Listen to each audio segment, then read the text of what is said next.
Today is the start of part 2. Positivity. Bronze to GM. Zerg. Masters 1 to GM grind.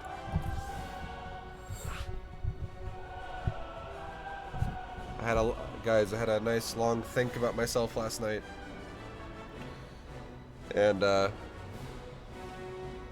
today you're gonna witness something, and we'll see how well it goes. The goal for me today is to continue the Bronze GM series like normal, but to not become triggered. I have this weird thought process that that goes through my head when I'm doing this series, and if I lose games, it triggers me a little bit. But I'm gonna try not to care. I'll try to just analyze my losses and tell you why, rather than trigger them. I'll try my best. Yo.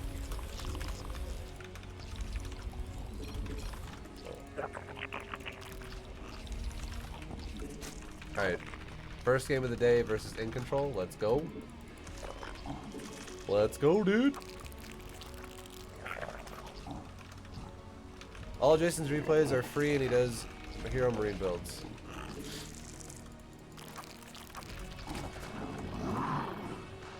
Nice. I was thinking if I was gonna get a Terran build, I was gonna probably just look at a tournament.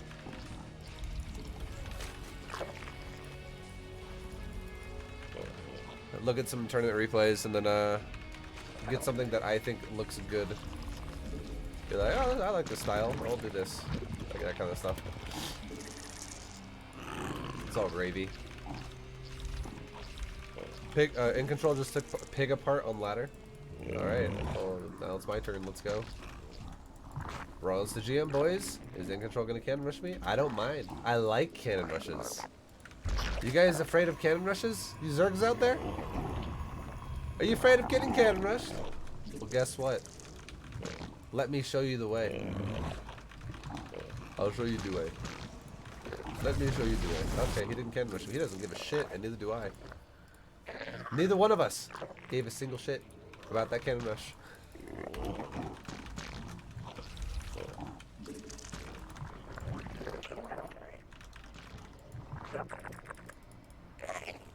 Get out of my way. I'm expanding.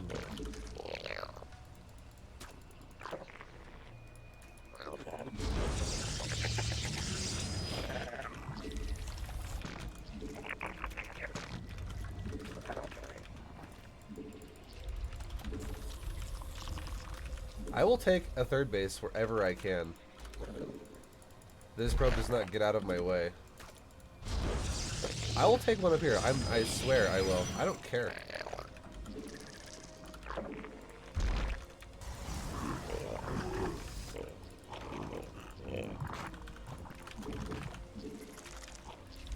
You think I give a shit? I'll take my third anyway. I do give a shit a little bit, guys. I'm not that hardcore. What I should have done is, as soon as I saw the probe blocking my base like this, I should have immediately sent a second probe out. I should have immediately sent a second probe out to the other base to take it. So that kind of sucks. It's a little unfortunate that my base is so far away from the other base now. Forces are under attack. But we're gonna try our best to make this a W.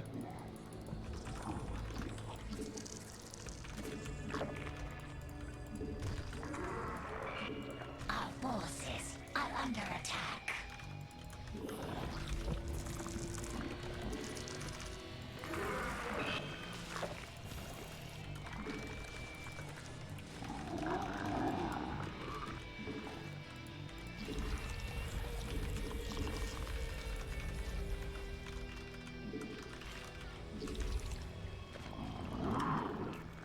Okay, so now we're gonna start leapfrogging our creep up the cliff.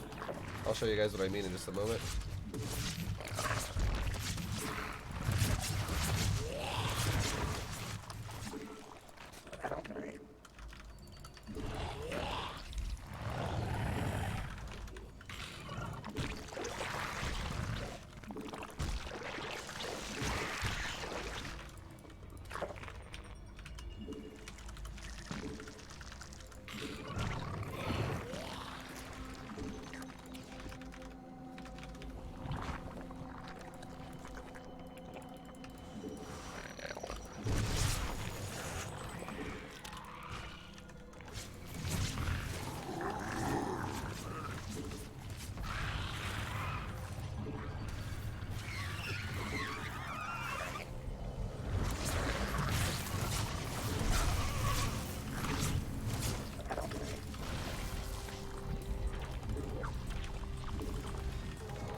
Okay, let's make some roaches Unacceptable.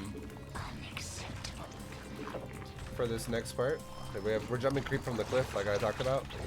So this is what kind of sucks about my expansion being so far away.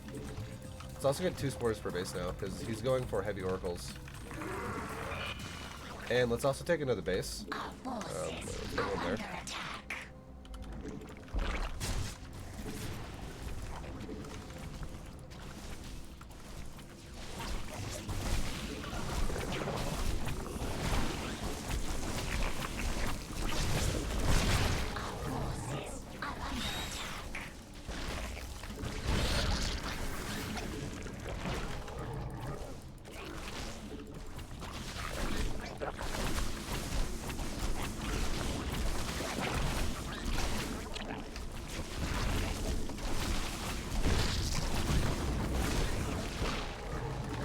Oh shit, dude, this is such a weird game.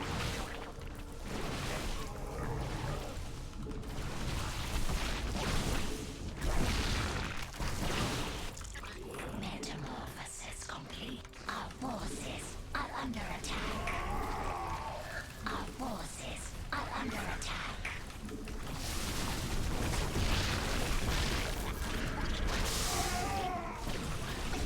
I'm gonna make a round of drones for my new third. This is becoming my new third. We're gonna not be in the greatest spot here, guys. So let's just try and make ourselves some drones here.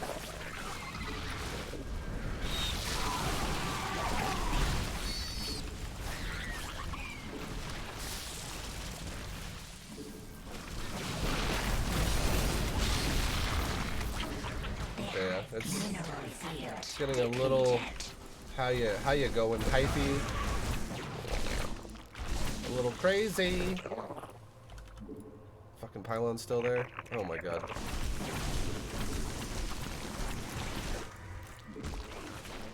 Oh! This is what makes it hard, boys. When you have expansions that are so far apart, and your opponent is like, let me make a lot of oracles. Our forces are under attack.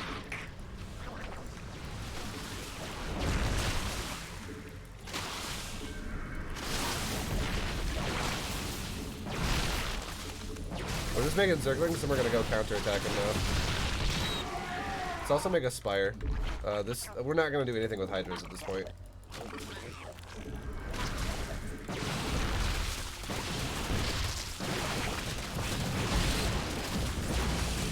He's doing a good job by focus firing my roaches.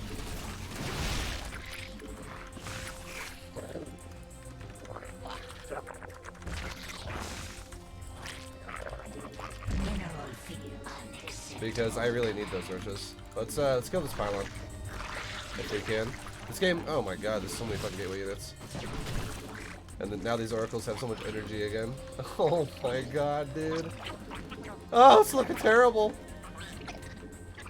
Let's send our lings, our current lings, to his base. Let's go. We'll cause some distraction, some chaos in his economy. Hopefully, he doesn't have cannons everywhere. There we go. Mineral field depleted. Now can we overpower this pylon? Maybe, because he might move out of position here. Forces are under attack. Our forces are under attack. All right. This is our biggest chance right now to kill this pylon.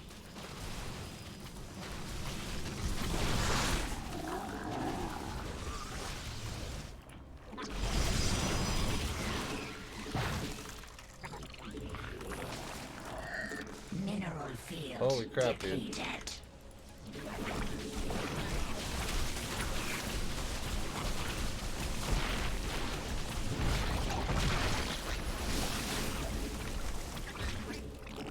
I just don't have any fucking larva, man.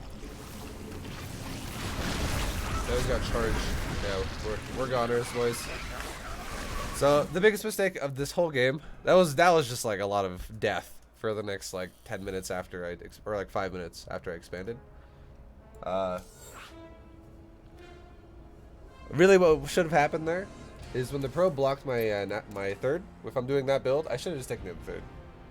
Because if I could actually hold on to my third a little bit easier, That whole game doesn't seem as crazy. Because my units don't have to run like a mile to get to my third base. To go save it. How long do you think it's going to take to get GM? We'll probably get it today. Probably. But my my estimations have been kind of blown out of the water here because I said 3 hours. I was like, yeah, to grind about 400 MMR, it'll take me like 3 hours. From like 5k to like maybe like 5.4, maybe 5k to 5.3, somewhere around there. Probably a couple hours. No, it's taken a while because I don't play players that are exactly the rating that I am all the time. Sometimes I'll play a player that's like 5.7k, 5.6k, 5.5k. Players that are well above where I need to be going. Which means these are players that are like my skill level. So I could win or lose these games.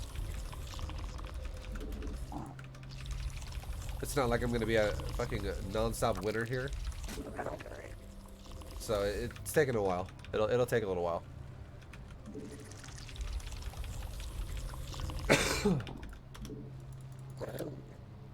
Also, the biggest thing you gotta keep in mind too is while I'm playing these games, you know, we're talking about bronze and GM tactics and I'm trying to explain stuff during the game. So that in itself is a major distraction that's gonna make me play a little worse. It just goes with the territory, guys. It's just kind of how it goes.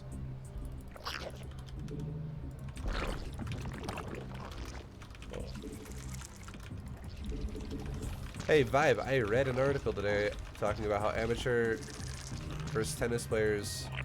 Are you talking about amateur versus pro tennis players? And it's very similar to your Bronze Gym series.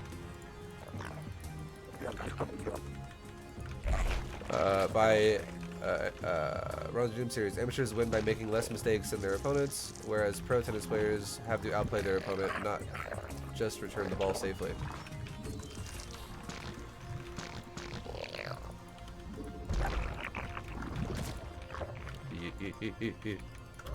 There's a lot of depth to a lot of things in life. Like, you can look at something and at first glance feel like, I understand that. But then, you know, you might not really fully understand it until you really understand it. Like, you think you understand it, and that's your level of understanding on some topic, something. But it might be way more in depth than that.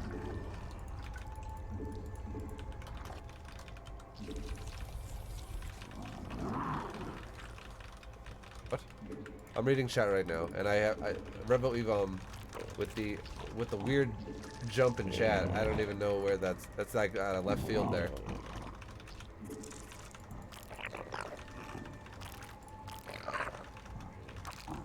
Did I say something that triggered that comment? I don't understand.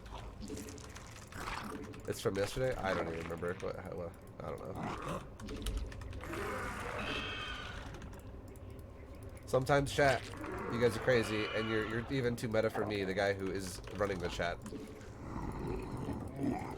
Because I don't fucking know what that joke is. I don't understand it.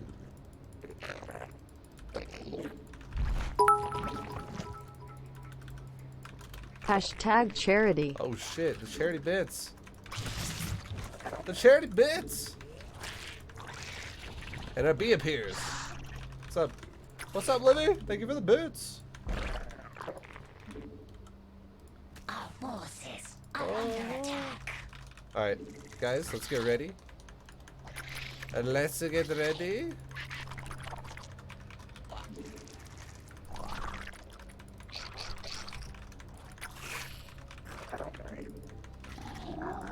Our forces are under attack. Oh shit, okay. That's a really early speed. We are making nothing but lings right now for a round. He also denied my overlord. We are getting all in right now. Let's go ahead and make 2 new queens, guys. And let's grab my current queens and bring them down to my natural. Grab all my drones. Try and salvage as many of them as I can. This is officially an all-in. Don't send all my lings at that. They are gonna explode. There we go. Okay, maybe not as much of an all-in as we just previously quoted. because he's kind of ceased the Ling flood. But that was that was really really early speed, and yeah, he was morphing Banes in my natural as well. Those are some fighting. Those are some fighting things, boys. That's what you do when you want to kill someone. He just kind of put the gun down. He had it pointed at me, and then he put it down. Alright, let's try and get into his base with a couple Lings. So scout exactly what we can expect from this guy. We see a Roach Horn and an Evo Chamber. He's transitioning to Roaches. We didn't really lose drones in that little push. So this guy is a pressure Zerg. He's a pressure Zerg. And like I said, we didn't lose any drones really, so the pressure wasn't super successful. So now he's going full attack again. Our drones are under attack. This guy likes to just morph Banes in my base. We're killing drones at the same time here. This is great. Our forces are under attack.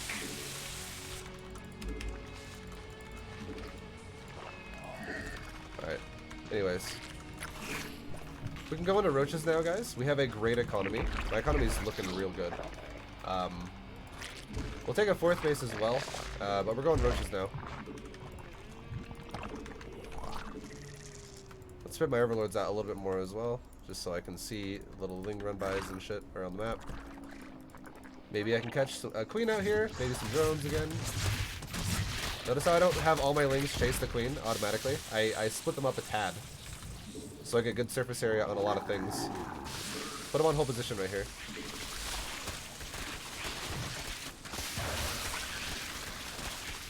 I'm just right-clicking drones down. Alright, we killed like 8 drones with those Lings right there. That was really good.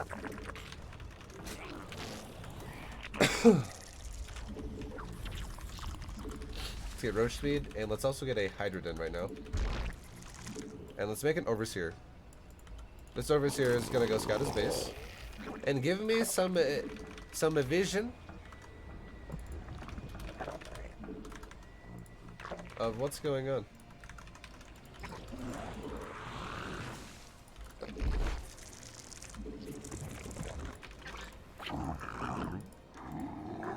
There we go. I see I have an Overlord here, so I can see this. He's moving out with Roaches now. So this is becoming a timing attack. Let's leave one Roach over here to deal with those. So go attack that Baneling. You're good to go. Now the rest of my Roaches regroup because we're getting hit by Roaches. Okay, it's actually not even a lot of Roaches. Let's scout his base. What I want to know is this guy's Roach Horn still jiggling, and does he have speed? He does have speed. He is going burrow movement, guys. That's what that means. So I can prepare for that right now before it gets out of hand. And that's all he's doing. That's it. So let's actually go into Aspire. Instead of going into Hydralisk, let's go into Mutas. This will make my life so fucking easy. So let's go ahead and put like 2 spines down in every mineral line. Remake the drones that I just spent on that. And make nothing but Roaches right now. And spread my Roaches out. Let's also get a couple of Overseers and Overlord's speed. This is about to be burrow move.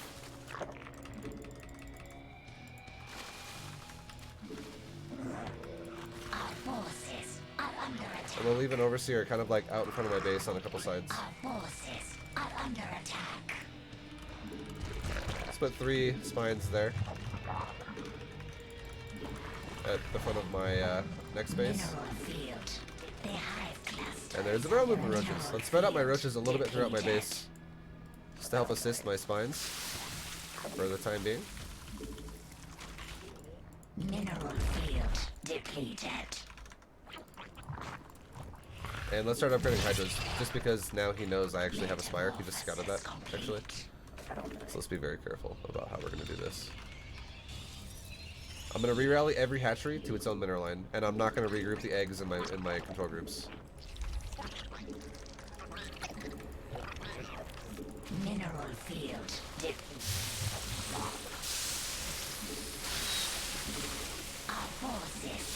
under attack. Let's go attack him now. So I'm letting all my roaches that I make right now, they are going back into my mineral line. That's it. They're just chilling. Forces are under I attack. don't need them to be in my army right this second. We can get an infestation pit. We can get weapons on my spire. If this guy's going really, really aggressive, we can go really, really aggressive too. Hive cluster is under attack.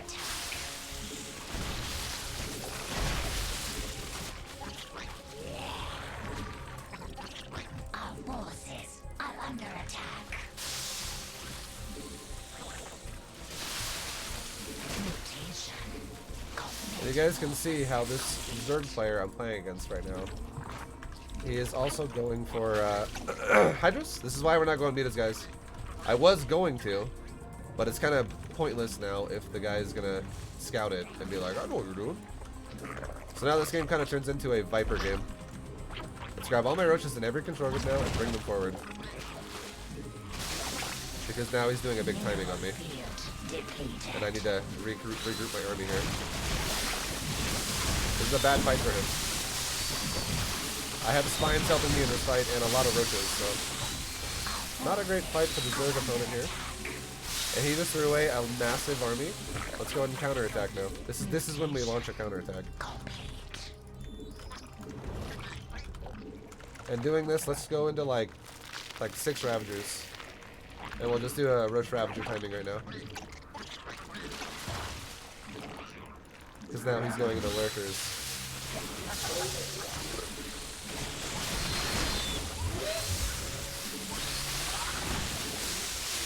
Dagger the Biles.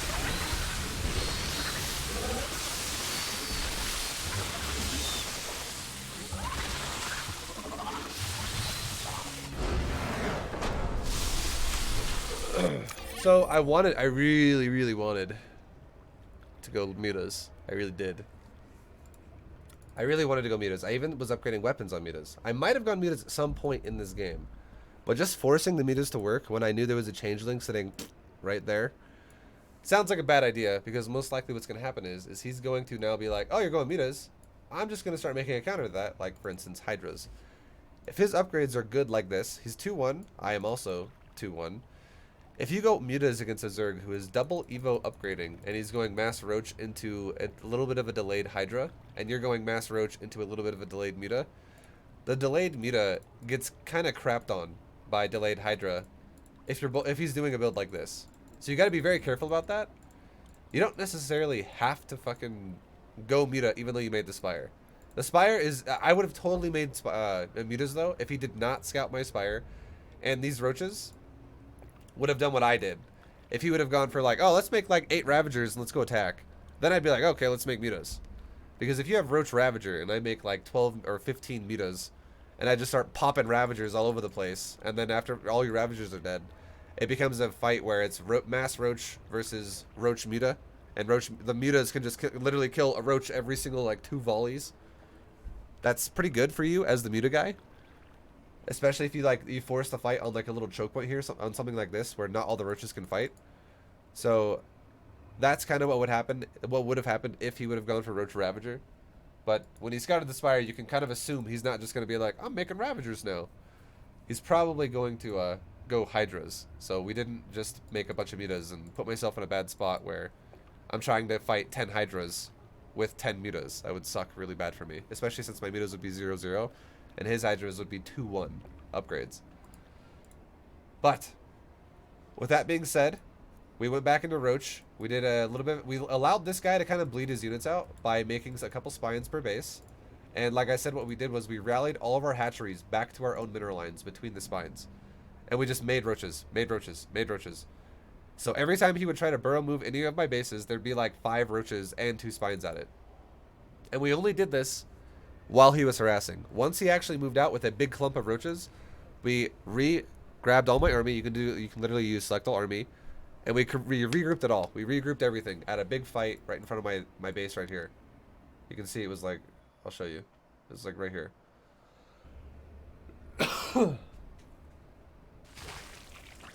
Yeah, it was a little bit after this. It was saturated when that happened. So he's been trying to harass me. The supplies are very similar. Nothing's really happened yet. You know, like the game is very, very close together. But the difference here, though, is I actually do have more drones than him by just a little bit. I have 10 more drones than him. And this, you know, I mean, if you have more drones than your opponent, you're just going to build money faster than they will. So I have more gas and more mineral income than my opponent right now. He's actually doing all of this off of, like, 6 gas. So am I. What the? How's mine so much better? I think he just now saturated some of his gases.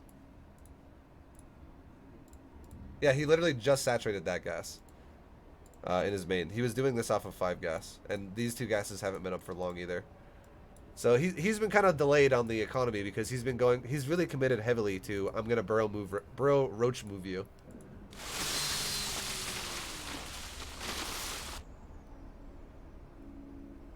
So the game gets kind of weird. We just try to take fights wherever we can that seem okay. If it looks like a bad fight, we should move back. This one seemed good, so we got on top of that. Killed some hydras, killed some roaches with a bad number. And then we can back up once the army actually kind of regroups here.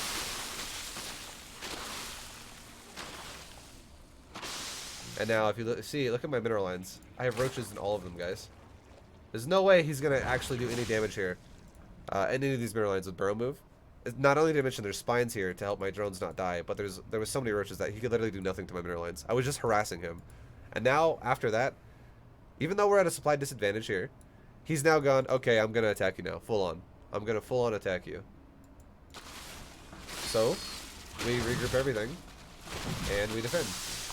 And he tries to run, he just runs directly into me, but he's also fighting me with spines helping me. So these spines are like, literally these spines are like hydras on the back just smacking in roaches. Like they're doing a substantial amount of damage.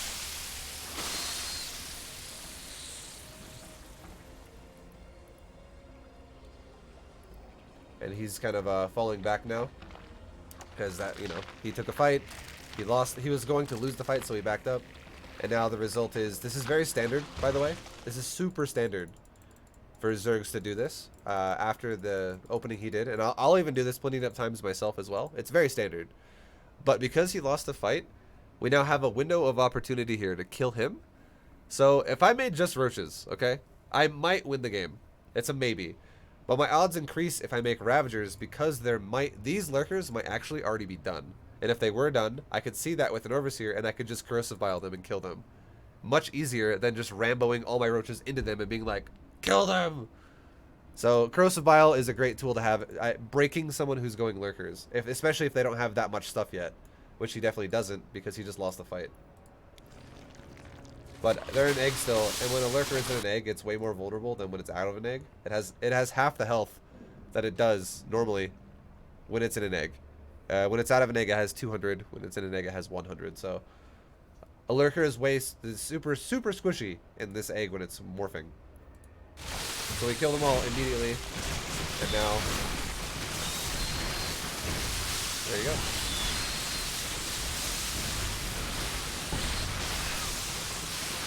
And then he just doesn't have enough now to stop me. So he is a dead. From that point on, though, if the game didn't end there, I would have also gone into my own lurkers. You guys saw I had a lurker din, and we would have gone into I would have gone eventually into a style that is Hydra Lurker Viper. And I would have gotten rid of most of my roaches altogether. Because in-game ZVZ, in a traditional ZVZ where it's not really weird, Hydra Lurker Viper is the way to go. It's super strong. This is actually a Villo, right? I'm playing a Villo right now, even though his name is Evilo.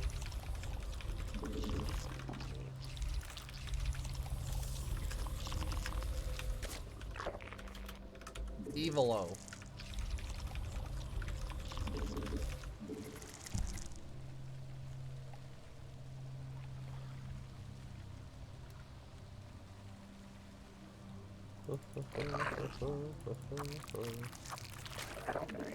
Remember to go Master Almost for maximum salt. Stormhost actually are not as good against mech as they used to be. If they go for the new mech, which is the new Hellion Cyclone, Stormhost kind of sucks against that.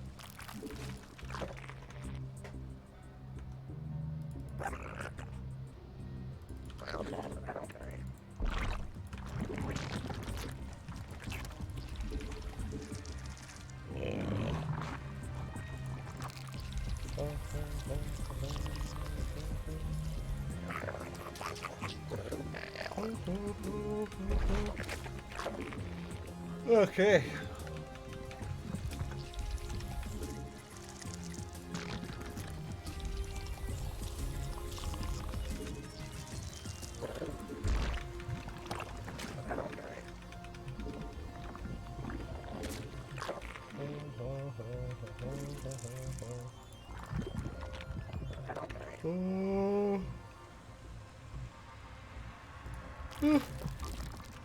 Alright.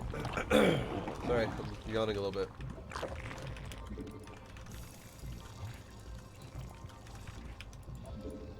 Turn on your hacks. Alright, boys. So we're going to be going into safe opening, and just in case he goes for a Reaper. Get a couple of lings. Always get a couple of lings against turn, no matter what. Because if you do not make lings and they make a Reaper, you're gonna hate your life. He made a Reaper. He's choosing to be defensive with it though, so it's fine. But yeah, you should still always make the lings. It's pretty important. Now he's going for a quick factory and a reactor, so we can expect Hellions. Let's go ahead and take our third base. We can take it wherever the SCV's not, and the SCV keeps going this way, so let's go over here and take a third.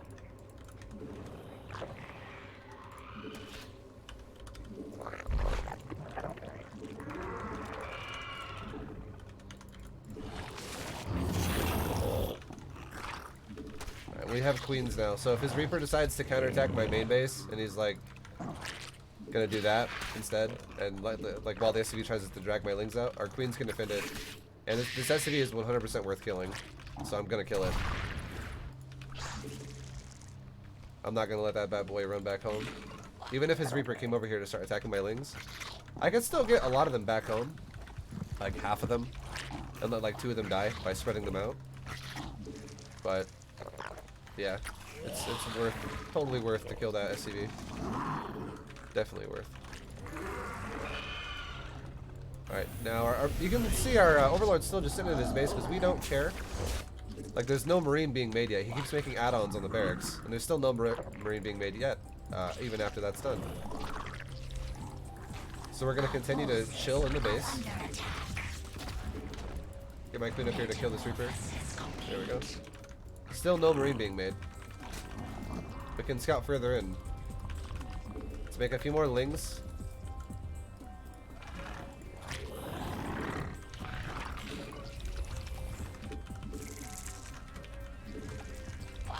Okay, he's got an armory, so we can expect Hellbats. There's only one reason you would ever get an armory early game against a Zerg player, and it's because you want to go Hellbats. And we also see what looks like Cloak. So it looks like Hellion Banshee, or Hellbat Banshee, is going to be the name of the game here. So let's go ahead and get some roaches, and let's get a Spore Crawler at every base right now. And we'll put one in between as well, so I can have it as like a staging point for defense. Now here's a clever way you can use your units as Zerg. Leave my lings over here. So we want to put it further over so Banshee doesn't somehow see it. We're gonna defend ourselves with Roach, Spore, Queen. And we're gonna counterattack his base as soon as he commits to it, which is right now with the Zerglings.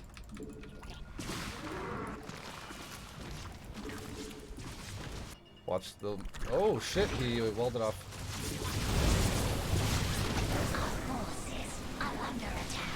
Now start making roaches, or start making drones. We're fine. We're not gonna die here. Alright, we can pull back. We're not breaking that.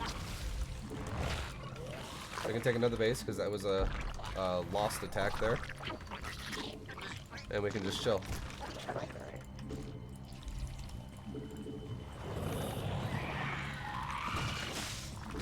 Now we can go into a layer. Let's take some more gases. I re-rallied all my mineral lines to their own hatcheries so I can actually saturate my gases properly. And we can go from here as to what we want to do. Let's make a Baneling nest, just in case he goes Hellion Cyclone, because he is going mech, as we can see. He's getting a reactor with tech labs. There's a second tech lab.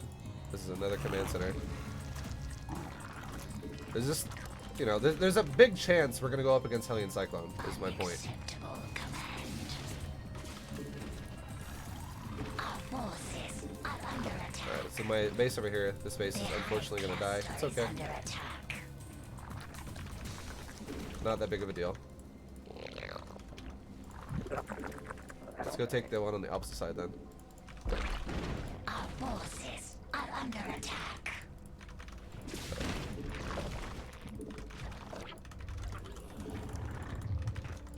Let's get a infestation pit and a spire.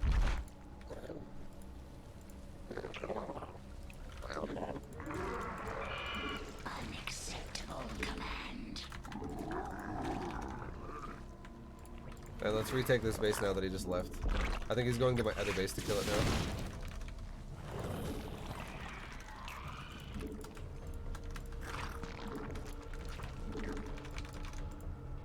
Yeah, he might kill this one.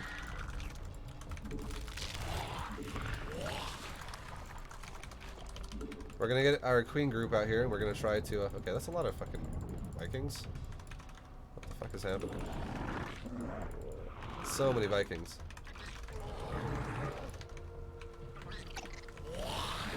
Mineral field depleted. And tanks. Okay. Super weird style right now. It's, in this game. Let's get rid of these banshees. Our forces are under attack. A queen tumor is under attack. Well, his style is very awkward. I feel like there would be a good chance for something like someone was to actually really do something here. I'm not gonna make it though, because of the fact that if he does want to go into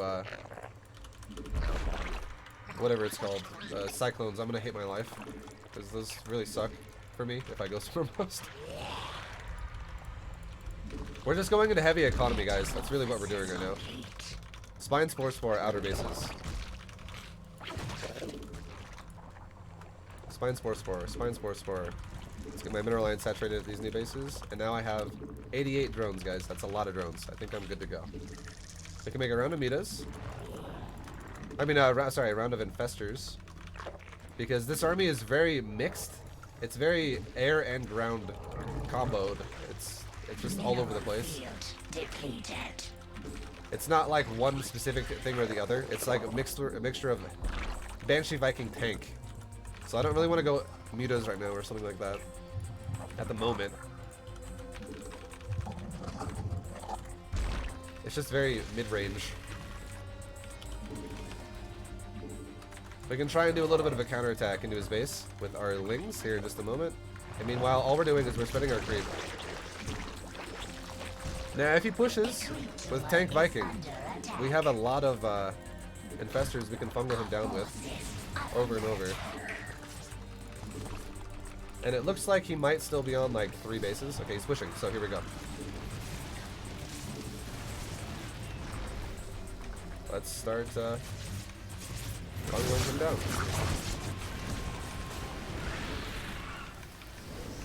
Let's make a bunch of roaches. Actually, you know what we should do? We should make Mitas. No joke. Look how close this army is over here.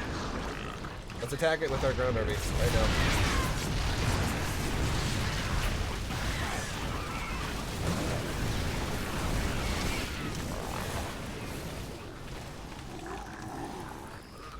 We can set off a bunch of the Widow Mines with Infestitarians. And we're setting off the rest of the Widow Mines with our Roaches. Now, there's a situation here that our opponent is in, and it's that all of his Ampere just got denied, and now he has to deal with Mutalisk. Set off some more Widow Mines. And now all these minos are gonna fly over here and kill off the rest of the push. We really need an overseer. These are drilling claws, widow mines.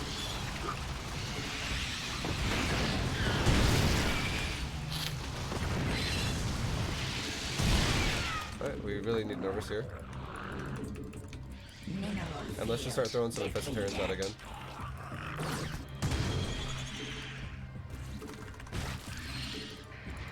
Run them around.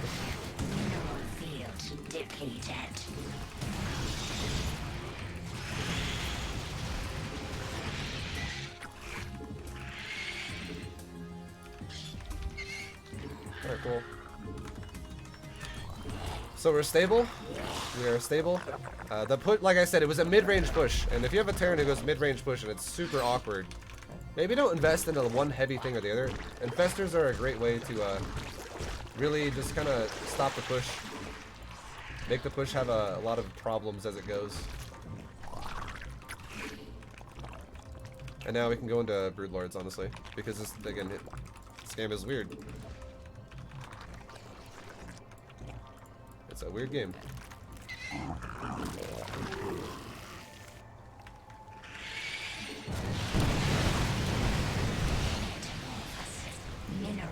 Let's try and run into his natural with our Lings and kill some Berkers. Alright, he's going into Thor heavy build now. That's okay. Here we go. We're getting into his natural, guys. We're killing some SCVs. Totally worth it, because Lings are very disposable at this stage of the game. I honestly don't care about them that much. Lings, I'm sorry, I know you have lives. I know you're my units, but I just don't care. You're very disposable. Mineral field depleted. Unacceptable command. And here comes another push. Now with this push, let's do the same thing again. Let's take my Lings around the side of the map and let's go for them again. And we have Broodlords now.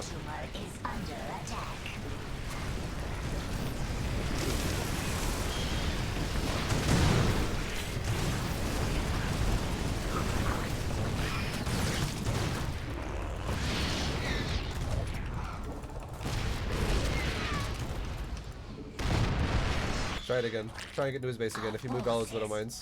He might have moved all of his Widow Mines. Mineral field depleted. We'll let that to you. Our forces are under attack.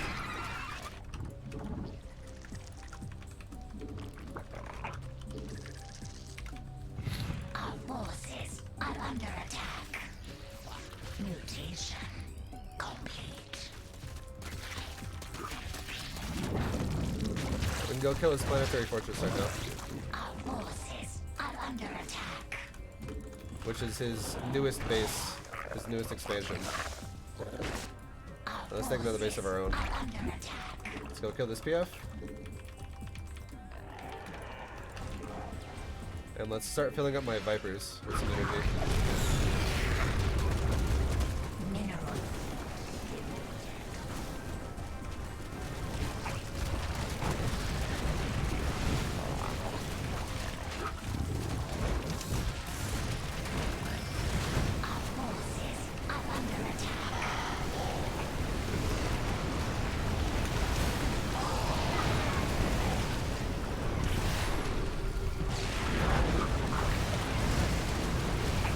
My Broodlord's a good range here. He's trying to overpower my Infestors by getting my Broodlord stuck on like his Thors and shit, so his ground army can kind of go beyond. We don't want that. We want his army to be fungled and killed all the way through. I somehow always lose my control group from my hatcheries, dude. I don't understand how the fuck I do this. It's something about this account. It happens so often.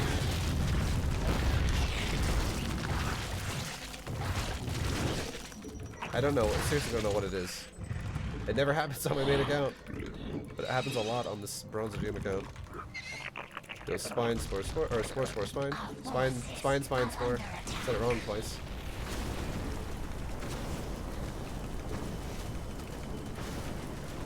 We can fungal down, the SCVs repairing the planetary. Fungal twice on both sections of SCVs. And now all the SCVs will die. Or they're kind of repairing each other as well, but a lot of them died. We can do it again, fungal them again. Okay, never mind, it's actually worried about his army instead. He's pushing me. I really need to unbind that fucking mouse zoom as well. Guys, after this game, we're going through our bindings. I have way too many fucking binds that are just annoying the hell out of me here. I need to look at my binds again.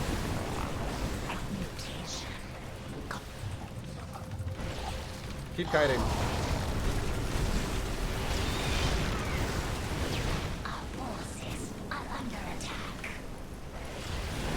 Alright, when he commits with the Vikings, we're gonna parasitic bomb it this time.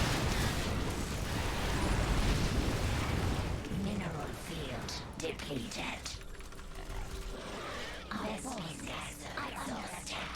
Right, he doesn't have a base here, guys. So this our Terran opponent is on a low base count.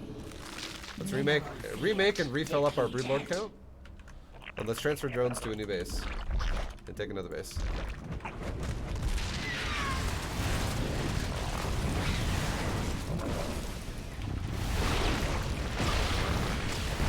Mineral field depleted. Start knurling some of his stores.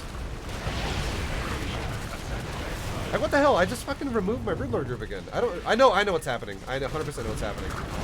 I'm clicking it and it's rebinding it. It's a microing.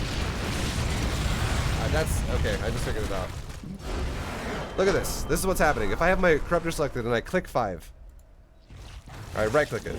There you go. It turns it into 5. If I have a group 3 and my corruptors are selected, I right click it. It turns into my fucking corruptors. This is what's happening to me, and I'm like, what the fuck is it? How does this keep happening? We got it, boys. We figured it out. Now, where do I unbind this? I can't remember. Depleted. Unclickable. Now, right click. There we go. I can click through them now. Thank God. That was the most annoying thing. Make sure you do that. If you're someone who needs the micro and kite, make sure this right here is unclickable. Because my God, that's annoying.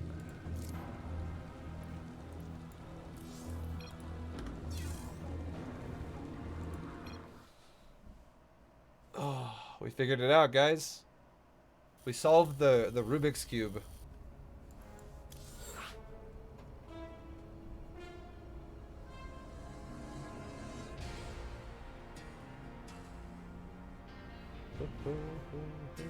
Who was the tougher opponent? A Villo or your control groups? That's happened to me so many times. So many times. I'm just like, hey, hold on. I had another hotkey that I messed up. What was it? There was something else that was messed up.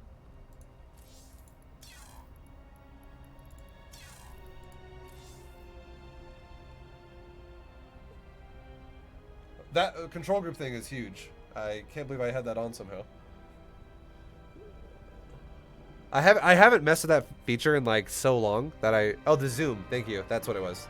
You got it. The zoom. I really want to unbind that. It's mouse wheel up, mouse wheel down. I think it's this.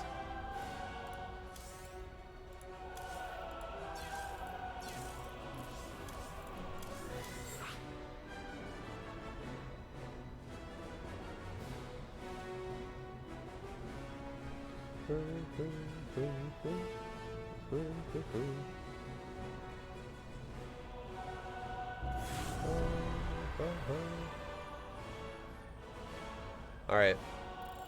I'm going to try and scroll my screen up and down as soon as this game starts and see if we fix that. But to go back to analyze what just happened last game, all we really were doing, guys, is we were just constantly keeping the opponent. First of all, we were greedy once we realized what he did, and then we were Hashtag charity woo, congrats on 30k follows and beating Ava Kung Fu. Because Ava Kung Fu. I like the way the bot said that. Yo, it still goes up and down. Thank you, Liddy, for the charity bits. I think if you guys do hashtag charity as well, Twitch will donate like 20% of what your bits are worth to charity as well. I don't think you get to choose what charity it goes to. I think Twitch does that. But if you guys didn't know that, I'm pretty sure Twitch is starting to do that, like, maybe today. First time I heard about it was today. But yo, Livy, thank you very much for the bits. Have a kung fu. Yeah, you guys can see it right there. It says it in Hashtag the chat. charity. Hashtag what? Hashtag what? So far, Twitch has raised $19,000, $19,566. Hashtag charity that made me happy, lol. Yo, preacher, what up, dude? Thank you very much, man. It made me happy too. I need to go through my options and unbind the scrolling. I think what I just unbound is up and down to go like this. That's all I unbound.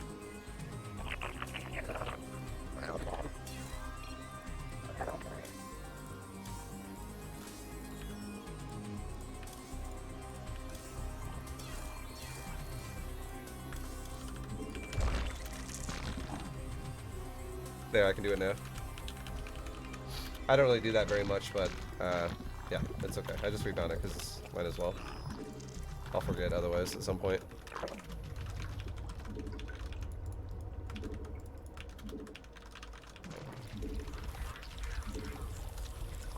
Our drones are under attack. You gonna try and hit my drone?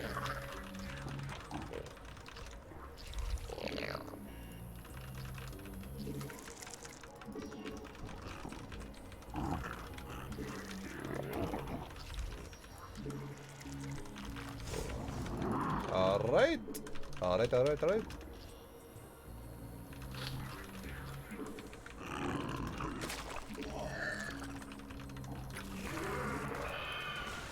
Oh, nice. We get that probe. I love killing probes, guys. My favorite. It's my favorite thing to do. Alright, I don't trust response. Our forces are under attack.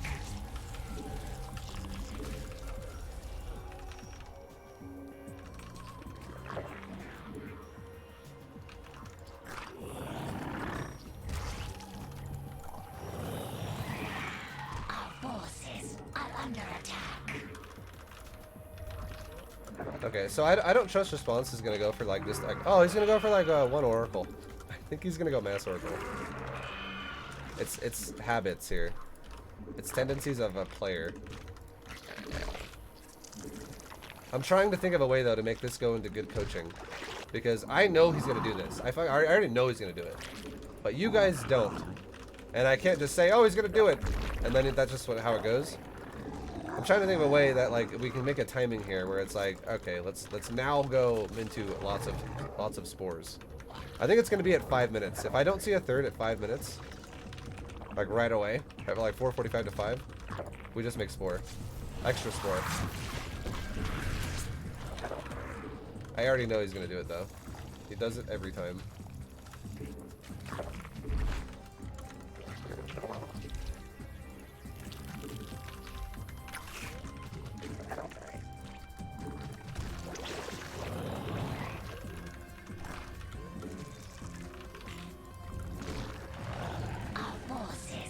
Okay, there is a third right now.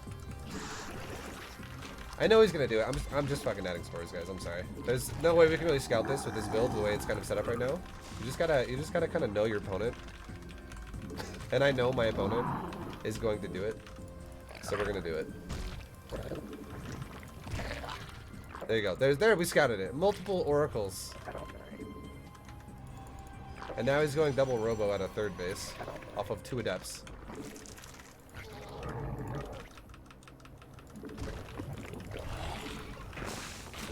There are just some Protoss players who like to go for heavy amounts of Stargate units. Some Protosses love doing it. That's just how it goes. And now that he's going for a double robo, I'm gonna go into metabolic boost and melee upgrades, and we're gonna go into Aspire. Now get ready for like 6 oracles to find my base.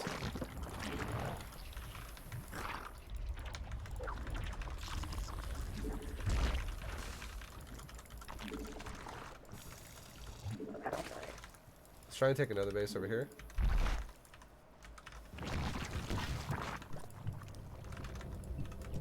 Our forces are under attack.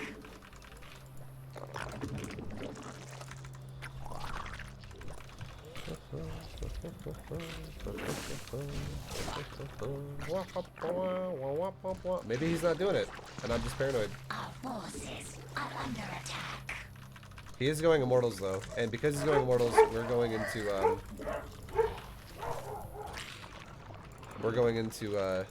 like I said, we're going into Lings. We're gonna go into Aspire. We can kind of try and see what we can do here in just a moment. The doggos, they're barking! So yeah, I think I overreacted with the spores. He's actually not doing it. He does it so many times to me though. It's just like what he does. There's 2 traps here. You can see the traps, guys. I can see them.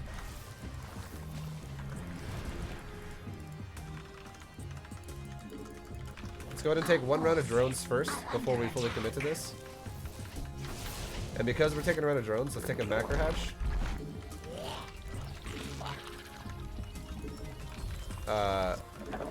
To properly spend my money now, because we're going to be rich.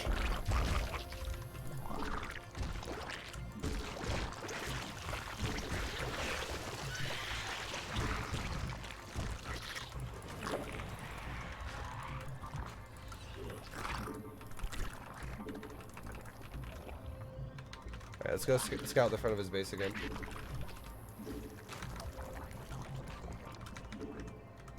Our forces are under attack. There's just some immortals and now Colossus. Okay. I'm gonna make like 8 corruptors, guys. The hive cluster is under attack. Now he knows for real. He just scouted the fact that I have Aspire with that scan, or that Revelate. So now we're gonna make like 12 corruptor, and we're going into mass muta now. And we're also gonna go into a hive so I get adrenal glands for my lings. Adrenal glands is huge on the lings. It's huge. Let's take another base too. So he's playing a style where he's opening with the possibility of heavy Stargate into ground transition. Our style to counter this game was going to be heavy greed into Ling Corruptor Muta.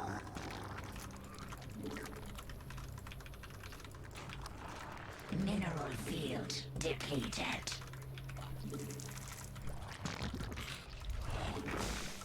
There we go. Let's go right into the main base. Mineral field. He's going Phoenix though, as we can see, which is okay. We are expecting that, which is why we have the Corruptor. Mineral Let's piss all over that Nexus, guys. Kill probes with my mutas. Kill something easy.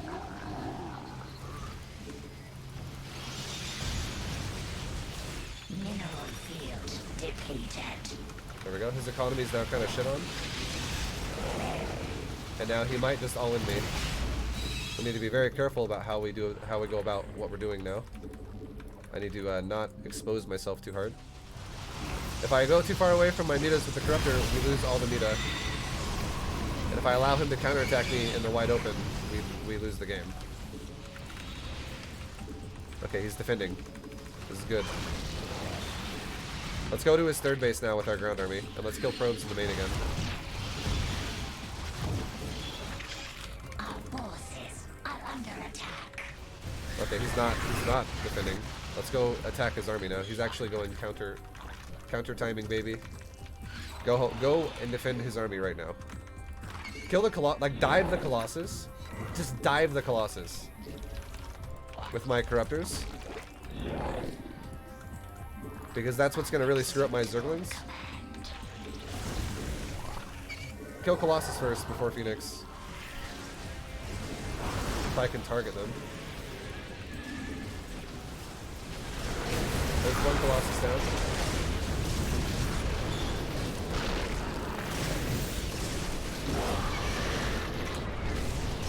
Okay, Okay, dive near the Colossus right now, and then run my whole army into it. Oh shit, that's not very hard to do that. Kill the Prism. Okay, Prism's dead.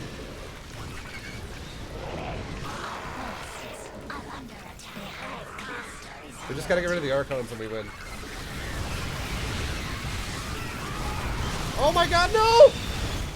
Muta! No! Okay. This happens, guys. It happens. It's a very fragile army. Oh my god. I'll show you how I died. It's pretty awesome. See, Magic Box is fragile, guys. Magic Box is real fragile. So my opponent was officially all in. His economy was kind of dumped on, and he's pushing with an army that has, there's no bank here. You can see we have a big bank, and we can remax for a little while. He cannot. He doesn't have, his main's kind of messed up a little bit. He's lost a pretty decent amount of probes already. He's lost 11 probes. But we killed the Nexus, we killed some units, we killed a little bit of probes. We put him in a situation where he's uncomfortable, and he decides, you know what, let's attack. Let's attack. All we had to do here, this is all we got to do. This is the goal for Zerg. Kill the Colossus. Number one rule, kill the Colossus. Why quit then? We were dead, okay? When I quit the game, we were dead.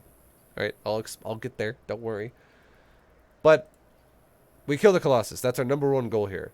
Because the Colossus are going to fuck up my Lings faster than anything else in this army. He doesn't really have a lot of Stalkers. He does have a few Archons. But this is his anti-air. He's got 3 Phoenix, 4 Archon, and 4 Stalker, and 2 Sentries. This is fucking terrible anti-air, guys. This is a awful push. This is really bad. The only way we could lose this game is if my beautiful mutas over here clump up. If they clump. If they group up so the Archons can splash them. If you don't know what Magic Box is, you should go learn about that. Because this is GM level analysis. So don't worry. Everyone who's GM should know what Magic Box means. If you don't, it's okay. You can just literally Google Magic Box mutas. And you're going to get linked to a YouTube video that'll teach you all about it. It's good to go. But this army is very bad at dealing with anti-air. But it's very good at killing things like Zerglings with AoE.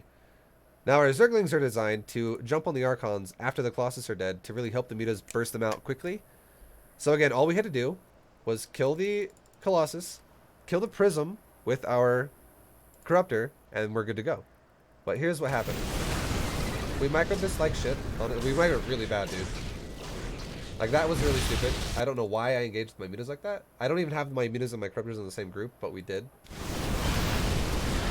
And now we killed the Colossus. So now the Colossus are dead, but I engaged with my Lings as well. We talked about this yesterday and how bad that is. Look how many Lings are already dead, guys. Like, all my Lings are gone. So it's really awful how that kind of went for me. But now all we have to fight against is 4 Archons and the Stalkers and the Sentries that we talked about with all my mutas. We still could do this, but it's kind of scary now because I just dove my mutas in and sent them out. So now my mutas are kind of pumpkin-y. It's not the greatest. And I did it again right there. I kind of clumped them up in a stupid way. I don't know why I was microing this so bad. That was a good Magic Box right there. But at this point, it's already kind of... I've kind of messed up way too much with this engagement. And now we already also remade as many Lings as we could. Or mutas as well. We just made another round of like 60 Lings or something. Some of them are already dying in the fight. But we made a bunch of Lings just now, and we also made mutas at the same time. My mutas are still in production. Or I made mutas a little after. ViBE if muta, ViBE if muta, ViBE if muta, ViBE if muta, ViBE if muta, ViBE if muta, ViBE if muta, ViBE if muta, ViBE if muta. ViBE if muta, ViBE if muta, ViBE if muta, ViBE if muta, ViBE if muta, ViBE if muta, ViBE if muta, ViBE if muta, ViBE if muta. ViBE if muta, ViBE if muta, ViBE if muta, ViBE if muta, ViBE if muta, ViBE if muta, ViBE if muta, ViBE if muta, ViBE if muta. Wait, what? ViBE if muta, ViBE if muta, ViBE UFM. Are you done? I think we broke the bot. That wasn't the end, guys. It's just taking a breather. It's like, hold on, I need to breathe for a second. Is it done? Yo, Livy, thank you for the bits. Those this is Magic Box Muta. There you go, guys. That was actually pretty clever. The bot kind of ruined it. But yeah. So at this point, I've already messed up way too much. And then on top of that, I somehow click on a Zealot right here. I literally A-click a Zealot instead of stopping over the top of his army. Somehow, I don't know how I do this. I macroed this really bad. And my mutas stack again, and I get AoE'd right here. Right there. It was really bad. And now I'm just... Watch all the mutas just pop immediately. That's what happens when you don't Magic Box. That game.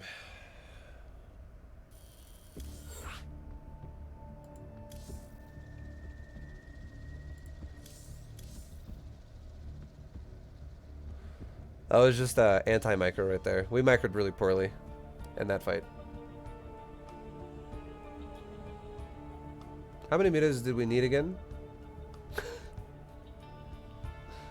About 350. No, we could have gotten away with that with like 25 mutas. 25 mutas can beat 4 Archons, 4 Stalkers, and 2 Sentries. 100%. If you Magic Box. We just honestly handled it really, really bad.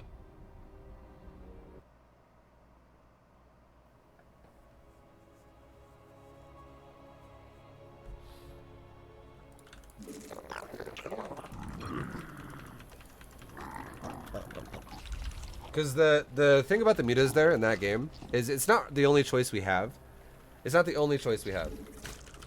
But it is... Mutas are a great choice in the sense that he's opened up for a Stargate and then Greed. He's gone Stargate into Greed. And anytime you do that, Zerg... If you compare a Zerg Stargate or a Zerg's Spire versus a Protoss' Stargate and you're both being greedy, Zerg is the one with the advantage.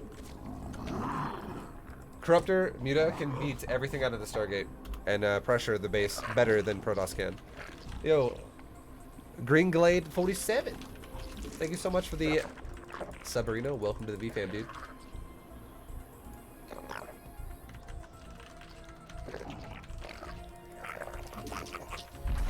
Did I say Grebe? I might have said Grebe. I don't even know.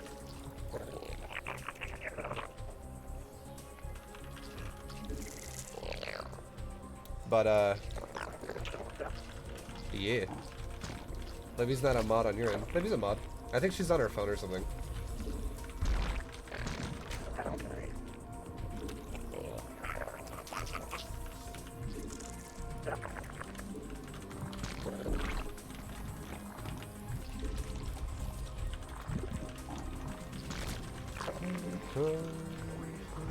Have you ever played against Cyril? Yes, I have.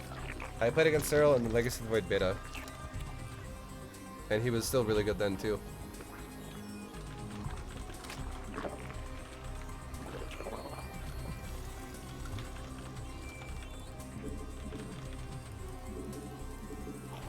I got unmodded for being a troll.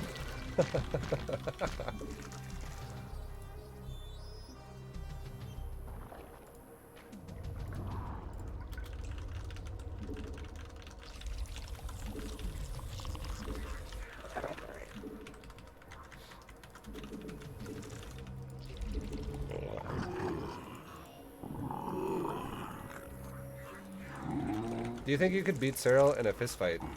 Yep. That's not even a question, guys. Cyril's like 40 pounds. Wow, that was nice. The Reaper ran into the little mineral pocket. Lovely.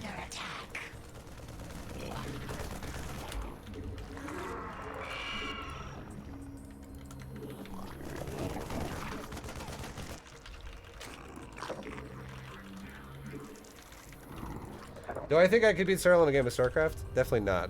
Like if someone was like, you have one chance, one game against Cyril, I'm gonna lose that game. But if someone's like, you have one chance in a fist fight against Cyril, just nothing else, just your fists, I would probably, I think I could walk into Cyril and hug him and break his spine while he punches me as many times as he can. Guys, I'm almost 200 pounds, and I bet Cyril's probably like 120 pounds. He is a very small guy.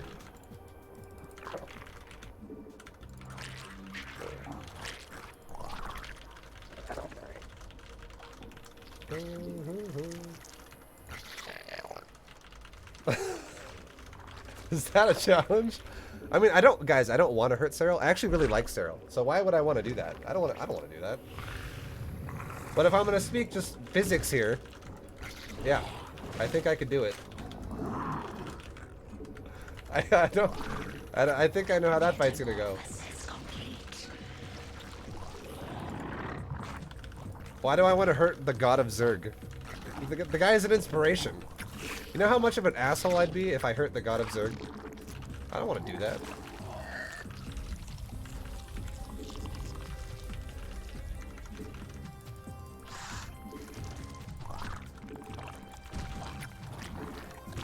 Yo, what's up, Chibi? What up, Chibi?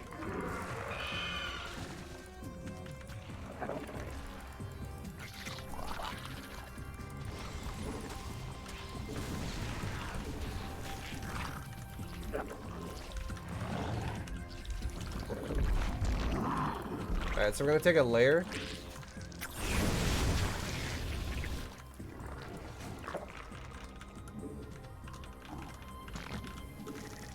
Hold on, guys. Sorry, I'm in the middle now of getting attacked pretty heavily. Our forces are under attack.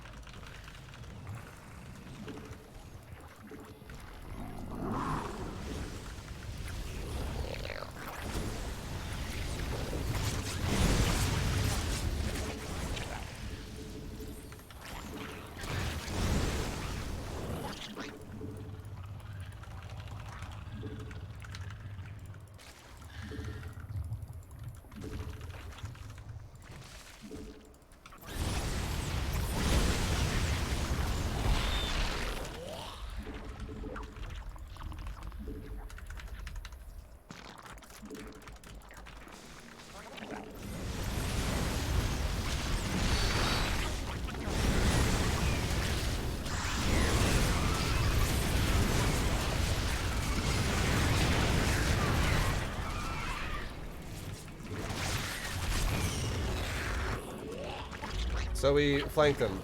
Super annoying, but it's dealt with.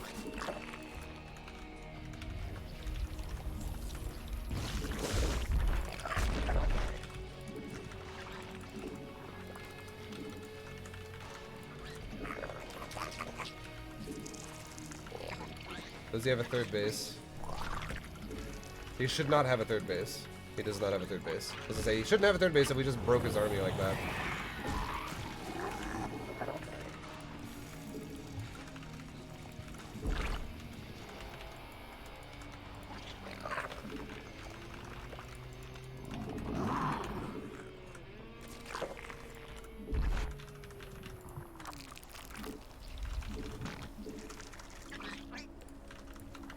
Alright, let's make some banelings now, guys.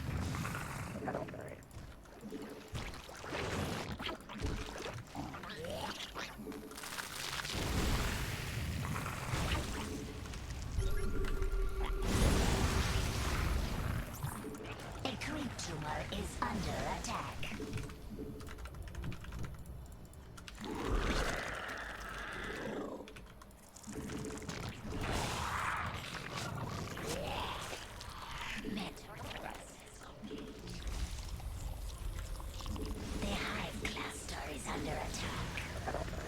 Always send some of your army to cut him off. You never just chase it from one angle. Always cut him off.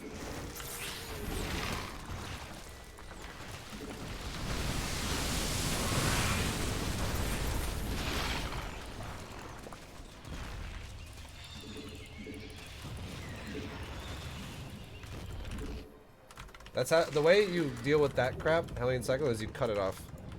If you can't cut it off and he's really good about it, you can use infestors, but just cutting it off is what you need to do. Don't let it just roll over your base. That's the worst way you can fight that.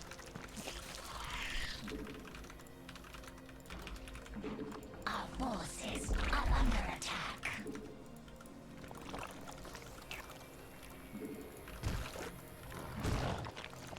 Our forces are under attack. Okay.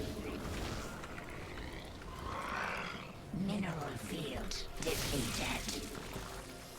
I'm gonna make a round of mutas, and this is gonna be base harass.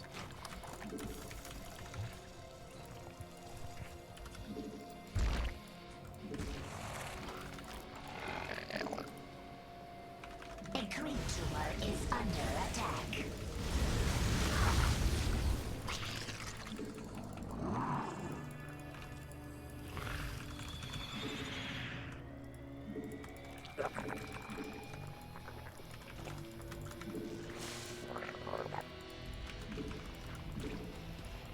Mutation.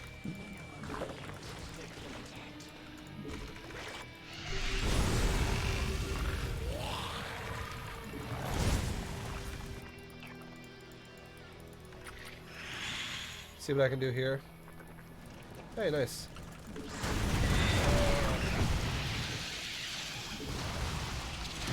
Our forces are under attack.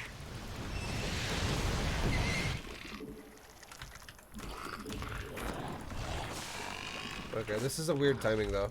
This is hitting a very uncomfortable timing for me.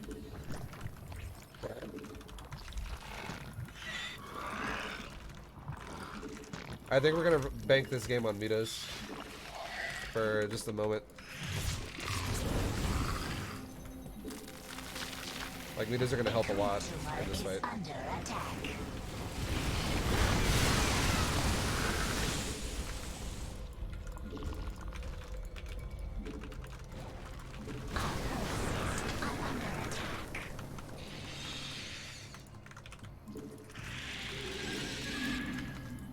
This style is just so early pressure. It's so much early pressure. Alright, let's go. Again right now.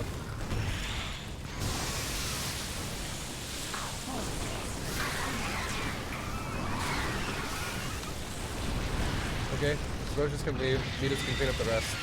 Go right now to his expansion with my ground army.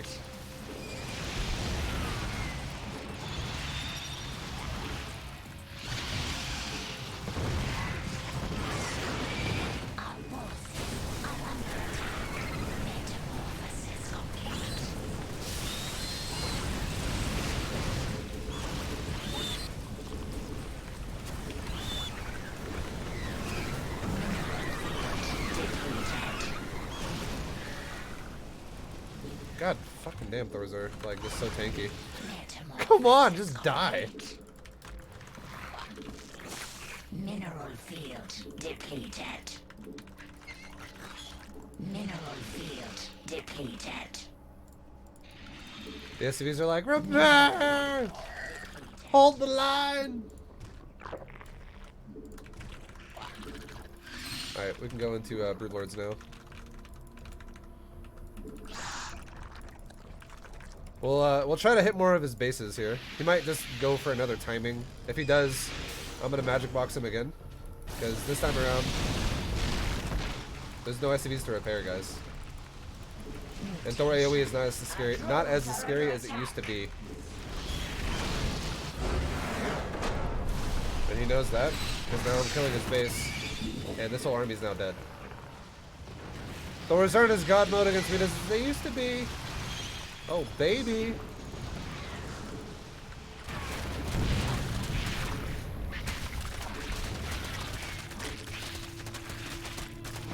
That was a proper magic box execution right there. That was proper. Proper magic box. Nick Monroe playing Terran. Yeah, his Terran's actually not bad. It's like 5,600. 5,500. It's not bad. Have I ever played against Jaedong? Yes. I've beaten Jaedong in a game before, and I've lost to Jaedong in a game before. I've played Jaedong in general. Jaedong is actually one of the coolest StarCraft bros I think you'll ever meet as well. How to not play Cyclone Hellion. Exhibit A. No, he did. Dude, Mick Monroe plays that pretty well, honestly. He pressures you a lot. I have to play really early game aggressive as well, or I'll die. He knows how to pressure really well. But Jaedong, I feel like if you ever get a person that has this like this big background to them, like Jaedong does, like everyone knows who Jaedong is. If you know StarCraft, you know people like Flash, Like Jaedong, like you just understand. You're like, okay, these guys are like some extreme big like boxer. You know, I could keep naming names, but these people are like super high profile. And if you're someone who gets like that, you could totally let it get to your head and be kind of a dick to people. You totally could. Like people just get that way. That's just how they are. They think they're like better than everyone else. Sometimes when they get like that. But Jaedong is like the most chill dude. He's really nice. I've met him and hung out with him like 3 times. The first time I met him, he was just I met him through like a mutual acquaintance. And I don't know, he was like I was like, holy shit, Jaedong's pretty cool. Like he's pretty nice. It's you know, I didn't know what to expect, but he's a pretty chill guy.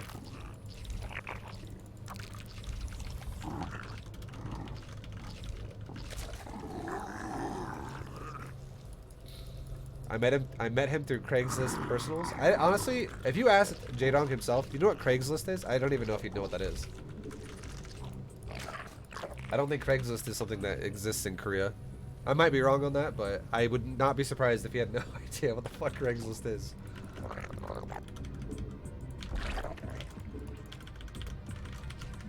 Alright, we're playing against another turn.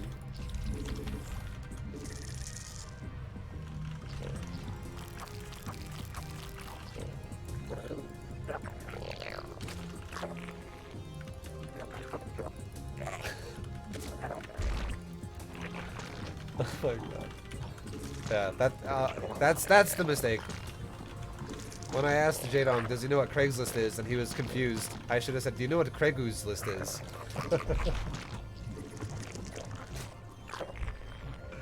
Oh my god. Plegu ka?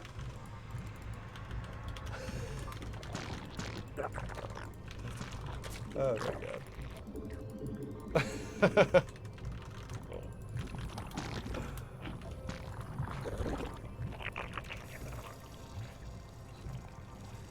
No love for Rogue? I've never met Rogue.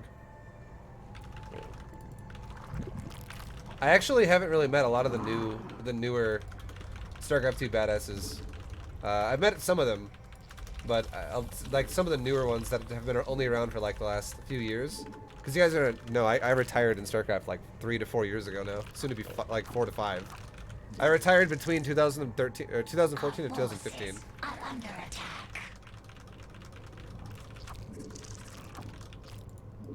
I can't even remember the official date that I retired. It just was somewhere in there. Because it wasn't an official retirement, I was kind of like debating if I wanted to continue. Pro gaming, that is.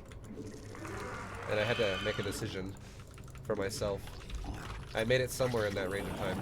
Like in the at the end of 2014 and the beginning of 2015.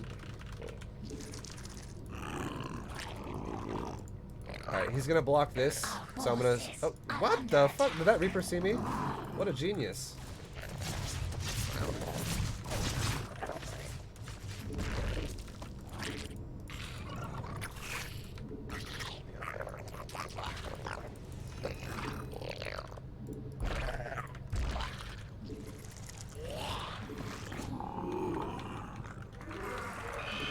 Alright, let's make a Roach Roin again.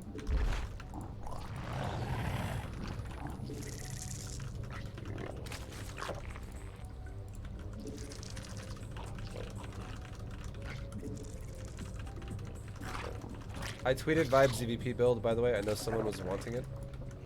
You tweeted my secrets?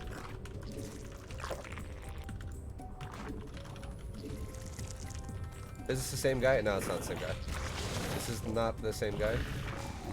This is someone totally different. This guy's name is Care.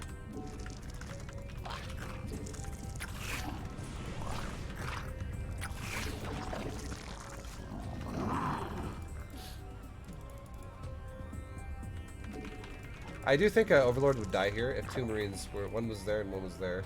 I think an Overlord might die. I don't know, it's... maybe. It's close.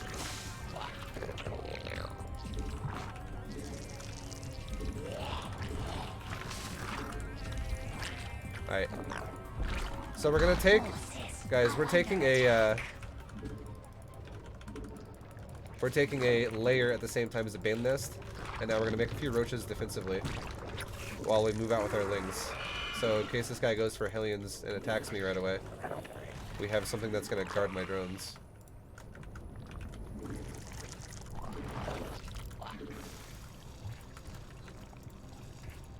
Our forces are under attack. Let's try and get over to his base a little bit. Oh, hello. Okay, there's a lot of Hellions here.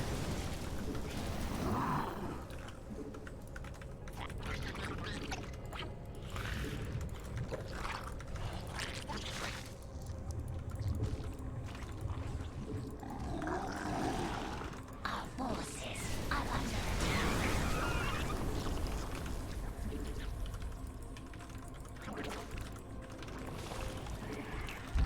Let's get an overseer.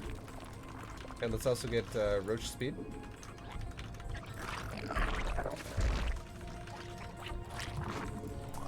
And now that we're at a layer, Hive cluster is under attack. let's take more gas. Try to get rid of these dudes before it denies my base. Okay, he's gone for PCs. Our forces are under attack. Oh my god, please. Our drones are under attack. Make drones. Make an infestation pit. Dude, fucking make the stupid spore. I don't think I made a spore again. You, come on! Spore crawler! Fucking god! What's wrong with you, drone?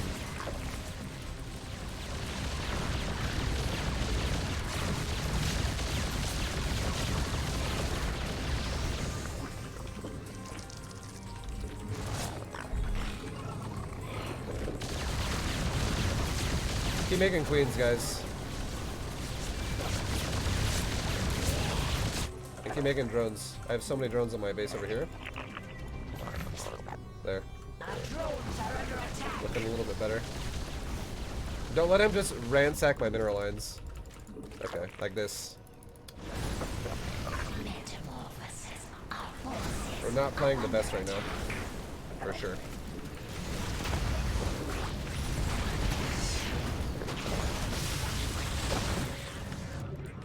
Our drones are under attack.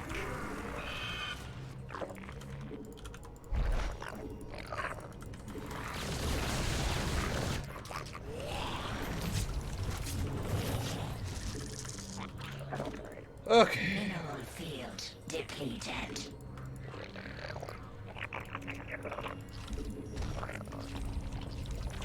Okay, now I think we're doing okay. I think we've kind of recovered here. There's a bit of a kerfuffle. What just happened? My units just wouldn't listen. But I think we're out of the kerfuffle.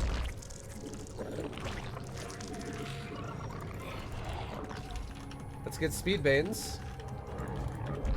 And let's get in. This is what we're gonna go for, okay? Infestors, roaches, banes, and a few corruptor. At this point in the game. And we're gonna try to do this also off of a good economy. So that wasn't, I would say that was not the most pretty battlecruiser defense that I've ever seen. Oh, yeah. Here we go again. Our drones are under attack. He's killing my spire.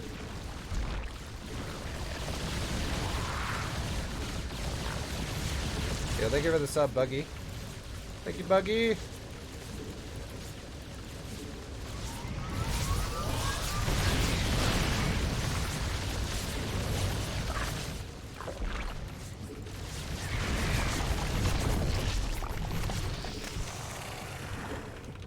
It's just out of range, just how I like it. Just barely out of reach to kill it.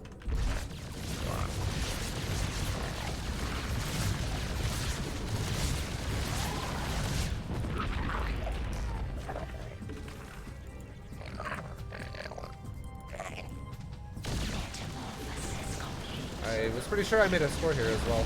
Oh, I have one. Never mind. I was like, no, I don't have a score here. Mineral field depleted. Our drones are under attack.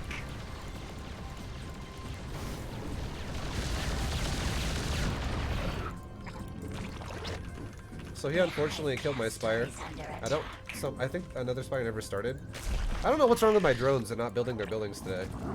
Like I got like the really stupid set of drones in this game. They're just like, I tried. It's like, if you give someone a job, you're like, I need you to go do this. And then it's not that hard. You just want them to go put a box down. I don't know. Something was in my way. Did you think about moving it? Oh. That's complicated. What the fuck, dude? Drones! For the love of God, do what I say. Alright. So our build's a little delayed. Unfortunately. It's just a fact of life right now. It's a little delayed. But we can still make it work.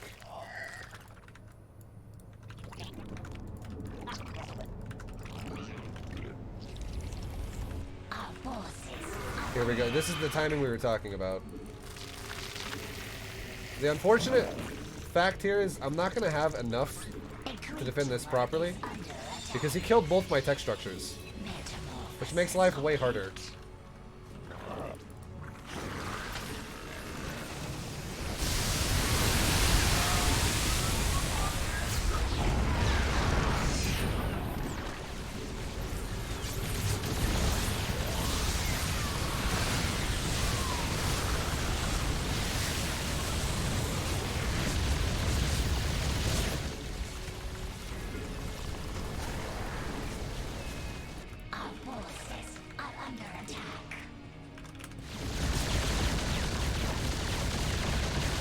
That's why you need Banes, guys, because of that push right there. I see this off the DC. Our forces are under field depleted. Our forces are under attack. Metamorphosis. Mineral field depleted. Our forces are under attack. Mutation complete.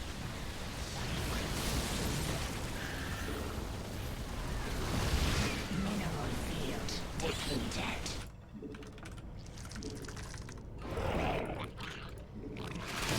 So now we're winning the game. Our forces are under Fix my drone count again. Kill this command center. Kill both of his command centers. He's being so greedy. depleted. And go back into some infestors now.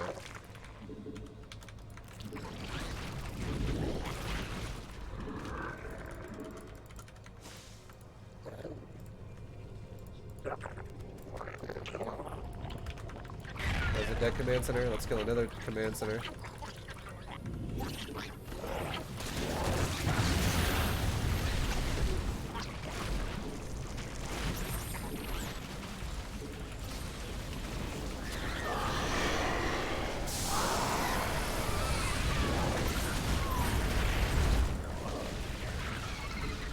GG.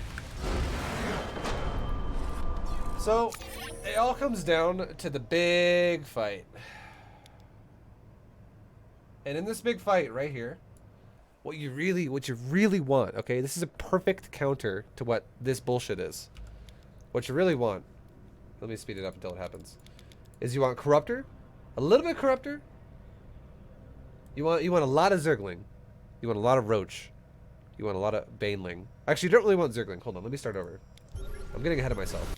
What you want in this fight is you want a handful of Banelings with a clump of Roaches, with a dash of Infestors and a dollop of Corruptor.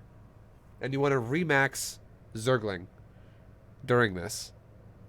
And here's why. So you want your army to primarily be Roach Baneling, okay?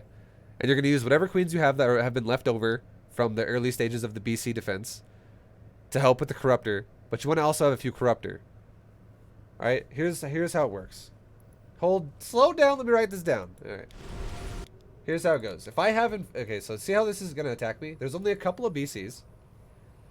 These are basically the BCs that are going to be in this fight are going to be the BCs that were left over from the early game. these are the BCs that are fighting me right now. The leftover BCs from when I was being harassed. You can see they both have kills on them. 18 kills on this one and 8 kills on this one. These are the leftover BCs. Now, I made a lot of drones during the process of being battlecruisered, so I have a lot of income. So I did not slow down my economy during the process of getting harassed by battlecruisers. I didn't freak out. I didn't do a lot of unnecessary things. And most of all, I didn't go into Hydras. There are probably some Zergs out there that think Hydras are a good idea to go against BCs, but I'm not the biggest fan because if I go Hydras against BCs and this guy gets Blue Flame and he goes for Mass Hellions as a follow-up, Hydras are going to get fucking owned pretty bad. It's going to feel real bad because Hydras are really gas expensive. Oh, yeah. Like, basically, here's what it would be. If I went Hydras, okay, what you could actually safely say in this kind of a situation, if I went Hydras, is these roaches, instead of being roaches, they would be Hydras. And instead of these roaches, these would be Hydras. I have enough economy to afford it, as you can see. I've been rich. My tech has been knocked out a couple times. Both my tech buildings died over here. So it sucked really bad for me. Yo, Alpine Dog, thank you very much for the sub, dude. Welcome back. Thank you, dude. But my tech was knocked out, so it delayed everything. So that's why my minerals are really high. But let's just pretend it was a Hydroden, okay? And let's pretend that he killed my Hydroden because he killed my tech. So let's say I have Hydras, but they're not upgraded because he killed the building before upgrades could finish. But I still have the Hydras themselves. These Hydras would have no range upgrade, and they would have no speed upgrade. And I would hope to God that I could actually stop this army with my Banes, because if there's any leftover units, Hydras just disappear. My point is I don't think Hydras are great against this, okay? I'm not going to go into super detail about it. I just prefer going Roach Bane, Corruptor, Infester, instead of just going for a lot of Hydras. Yo, Aloysius Pendergast, thank you for the sub. Welcome to the VFam, dude. But here's our goal with our current composition, okay? So we unfortunately don't have any Corruptors. Oh, yeah. Yo, Nostalgia, thank you for the 3-month sub as well. Subtrain, love the push to GM series, thank you. Yo, Alpine Dog, thank you for the beautiful words. Subtrain, it is a train. That's car number 3. Thank you, guys. Our goal here is going to be to fungal the majority of this army. If possible, when he moves down the ramp, the best fungal possible would be like right here. And you might ask, why? Why there, Vibe? Why not right here? You can fungal here too, that's not bad. But if I could fungal in the center of all of this and get the kind of like the top of the ramp congested, it would make all the units right here block the rest of the units anyways on the low ground with one fungal, because these units are going to be in the way of these units to get out of there. So it's like a super fungal if I fungal the back of the ramp, and he can't really leave. And we go for the fungal, but he starts backing up right as we do it. So unfortunately, we don't get all of it. We don't get a large chunk of it. We do get a little bit of it though. You can see we fungal the top of the ramp, but we get a bit of it. But even so, guys, our Banes are rolling forward. We wipe out a bunch of Hellbats, and we wipe out some of the Cyclones. Baneling Infester is so fucking good against Hellbat Cyclone. It's amazing. It's required, I would say. It's so, like in a big army like this, it's really, really, really good. And then you can see we let him commit forward again, and now that he's committed, we fungal him again, and there's another fungal, and now we recommit with the Banes and the Roaches. And you can see the Banes just finish off the rest. Not only did they kill the SCVs, but they killed the majority of the units. And now there's just a couple of Cyclones that are never going to do anything to stop my army. And if my Spire had not been killed so many times, and I actually had Corruptors on time, all it takes is like seriously 5 to 6 Corruptors. Like, if you would need like 3 Corruptors per BC, okay? Like 3 Corruptors per BC. Because you also have Queens helping you. You got to keep that in mind. So the Queens can be transfusing things as well. And you also have Infestors helping you. You can have Infestors fungaling, or possibly if you have enough Infestors and the timing is late enough, you might even have Neural Parasite for a BC as well. To just kill them while they're mind controlled and watch his BCs kill his own units, like his own Hellions and Cyclones. But having a few Corruptors would just help a lot, because you can see these BCs almost got overpowered just by the Queens. So just having a few Corruptor, like I'm making now, would be great. Again, the reason why they're delayed is because my Spire died. But now we can launch a counterattack when he fails the big timing like that. And look at the supply swing. It's massively in our favor. And all we want to do now is we don't want to break his production because there might be fortified shit there, like, for instance, a tank. We want to just get on top of his expansions. We want to eliminate his future economy from this game because his main base and his natural base are both starting to mine out. So if I can get rid of all of his new expansions, he's trying to be on 5 bases behind this. This is crazy. I can put him back down to 2. And then he's screwed. And notice how we're also flooding leagues behind this, guys. And yeah, kind of. We were for a moment there. We're still flooding more links. We're just trying to really put the pressure on right now to eliminate expansions. But but now you guys know the rest of the game. He just dies because he runs out of money. But if we look at the early stages of the game, really quickly, let's watch the income tab. This was honestly not it's not even the best defense from me. This was not the best defense. You could do this better yourself, probably.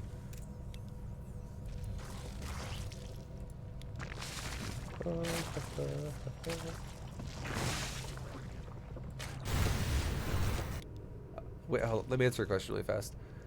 When does it make sense to get a macro hatchery?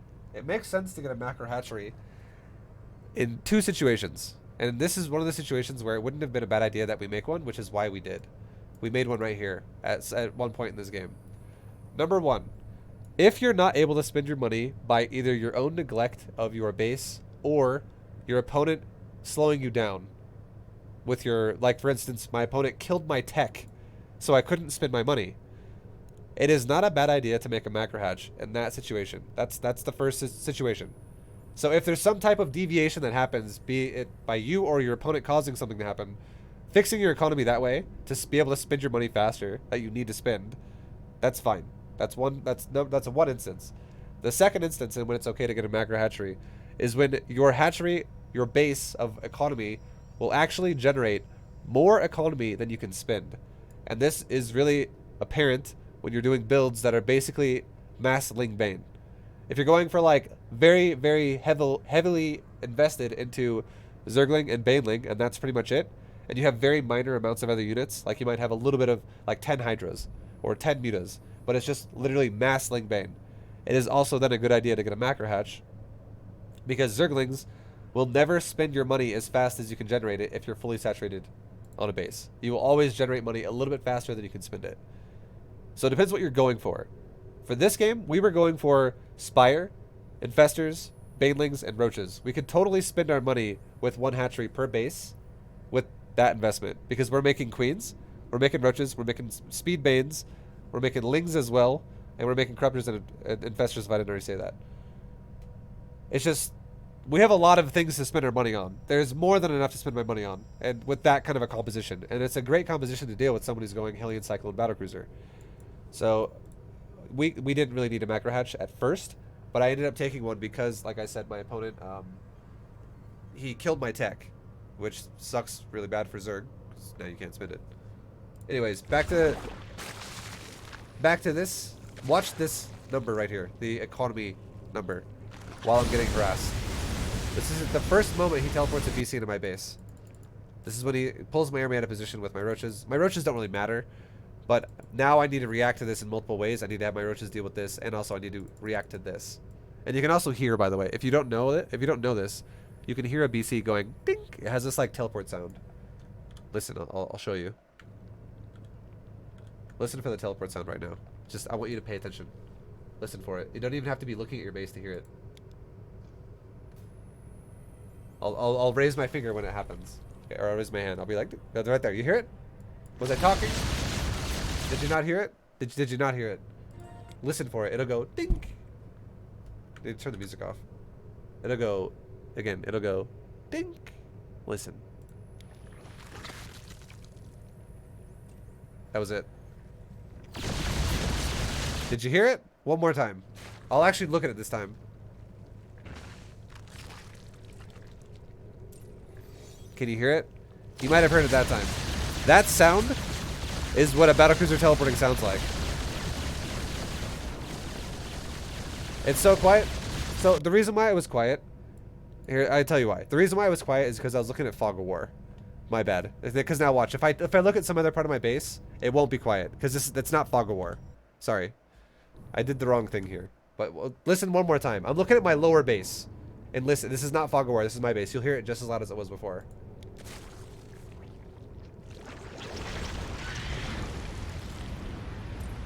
Did you hear it again?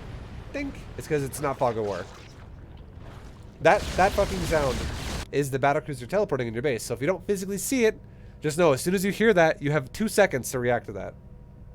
Because as soon as you hear that noise, that means a battlecruiser has now teleported into your base, and you have 2 seconds to now react to it before it comes out of the teleport phase and actually attacks you. So that sound is a big indication as to, oh shit, react to this right now. If you don't play with sound and you play with music really loud, we'll use the mini-map.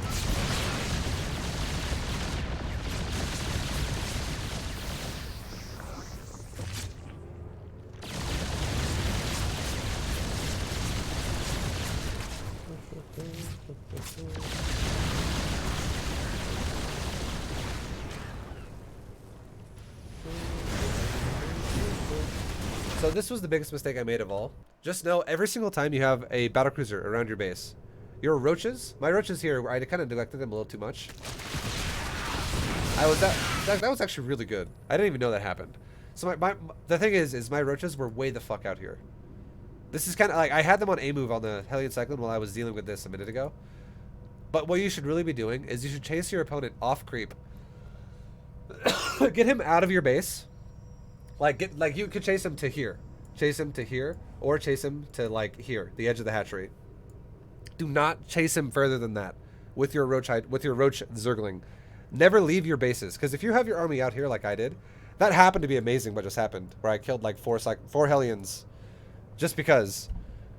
But now the big problem though is he's got a few Hellions that now just drive into my mineral line and kill drones. And let's see how many drones I've lost right now. We've lost 13 drones. Let's look at it in a second.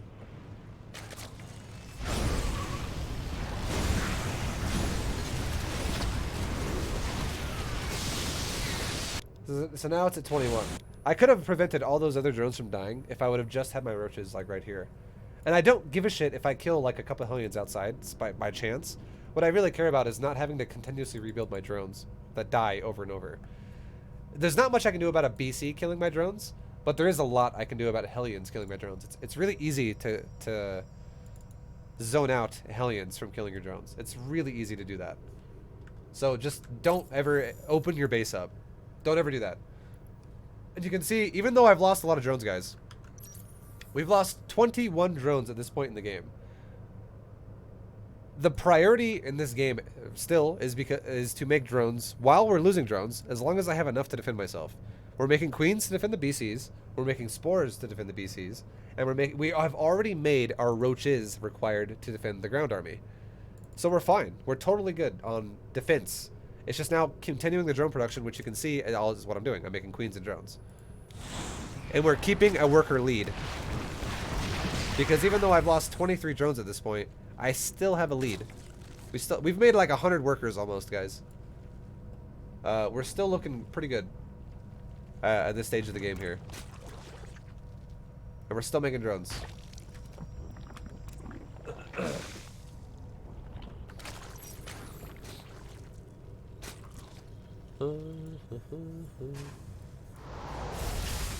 And now, and then again, the desired tech we want here. This is when my tech actually dies, which really sucks. But the desired tech we want is Infestor, Corruptor, Roach, Baneling, Queen. And then once that fight happens and we're starting to make new units as the fight happens, we add on Zergling for the last unit. We make pretty much every Zergling we own into a Baneling when he does his timing. And the further out we can push our creep, the easier we can see his timing hitting my base before it actually hits my hatchery. So creep spread is also important because it reveals where the timing is going to happen at. Because the timing could happen here. The timing could be here. The timing could be over here. The timing could be coming through this fucking hallway. The timing could be in a lot of places. But again, look at the worker count. We're always maintaining a lead here. So even though we're losing resources, Even though we're losing resources, we usually have an economy lead. The only reason why we don't right now is because this guy probably just dumped like 5 mules on the mineral line. And there you go. That's exactly fucking right. This guy just neglected his mules for a little bit, and then he hit the Terran jackpot of dropping multiple mules. Like mass mules on a mineral line, which makes his economy go insane for a full minute.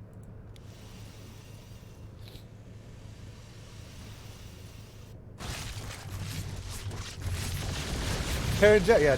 Juan knows all about that Terran jackpot.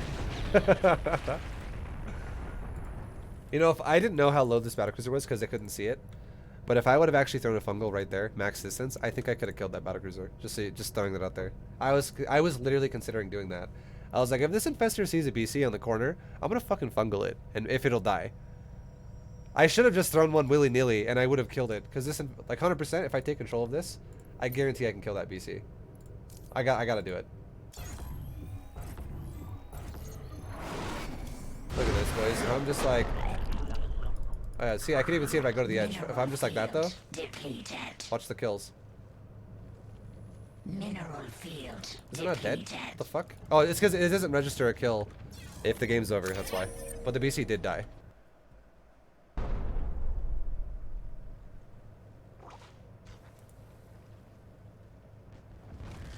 I was considering doing that, man. But, yeah. I already showed you guys the in-game fight, so it's not a big deal. We're not going to show you it again. But infestors, fungaling the SCVs, the Hellbats, and the Cyclones is a great way to deal with that. It's a great way. Can you show us your sound settings again, ViBE? Look quick. There it is right there. Take a screenshot. Hit screenshot right now.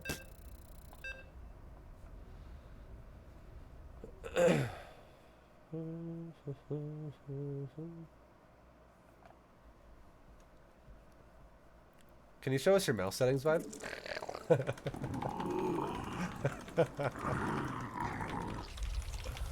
Yeah, sure, no problem. One, let me help you out here. 1 second. Let me make a drone really fast after an overlord, and then we'll do that for you. Get ready to take that beautiful screenshot. There you go, my dude. Enable mouse sensitivity in the game checked, and take that shit off. That's what I really. Thank you, Juan. You actually just helped me out. And then 36%. Boom. That's where the fucking mouse wheel is. Now I can't do it anymore. Juan, you just actually helped me right there. I've been looking for that feature in gameplay options forever, and I forgot where it was.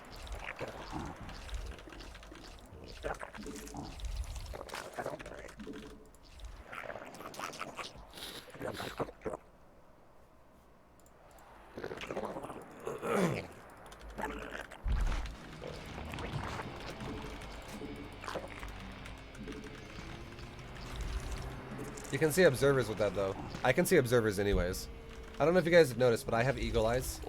These glasses are like the Terminator glasses. I can see every single cloaked unit at my base at any given point in time. No jokerino.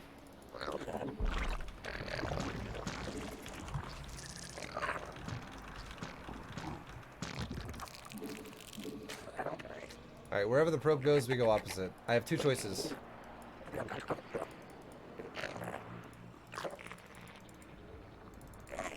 Haha, the jukes! Haha!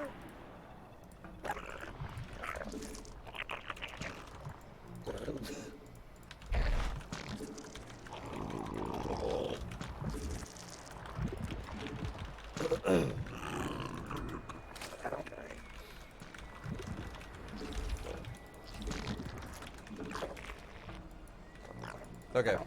Alright, guys. Here we go, dudes. We're going for double queen. We can send this. Okay. Oh, never mind. For some reason, I don't know how the hell I just did this in my brain. I thought that this overlord was this overlord as I was scouting right there, and I was like, "Holy shit, he's proxying me." Where? How did I not see that? Holy shit, I'm losing it, man.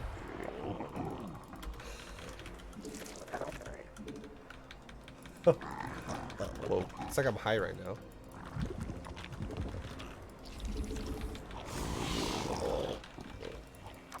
Getting old, guys. My brain's going.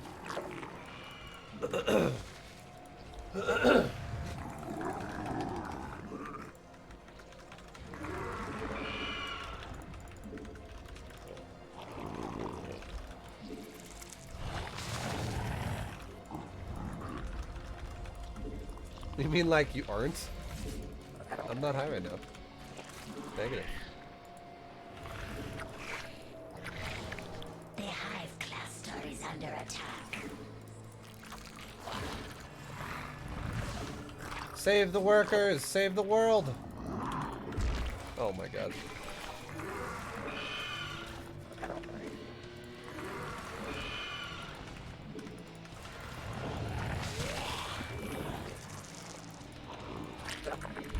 Our forces are under attack. Our drones are under attack. Our drones are under attack.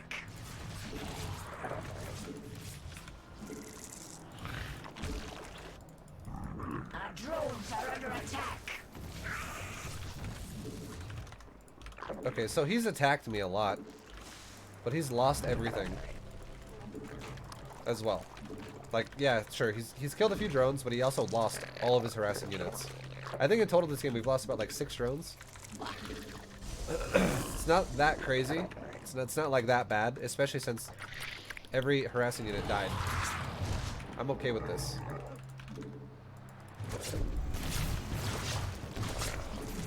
I lost one more drone there, and he almost lost another Oracle. That thing is beaten up pretty bad. And because he lost all of his units, let's take another base right now. There's no reason why I should not do this. If he loses all of his units, I can totally expand again. He's going for a Robo. We're currently a 4-base Zerg going up right now versus a 2-base Protoss still. He should be taking his third in a moment. But it does still mean that it's 4 to 2 base at the current moment in time.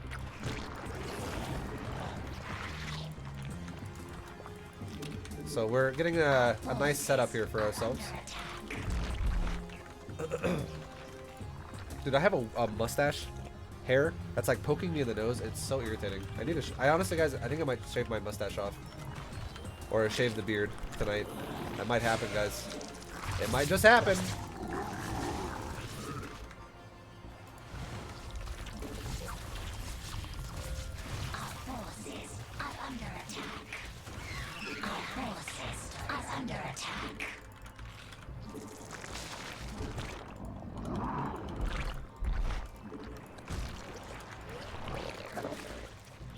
It's getting a little scraggly.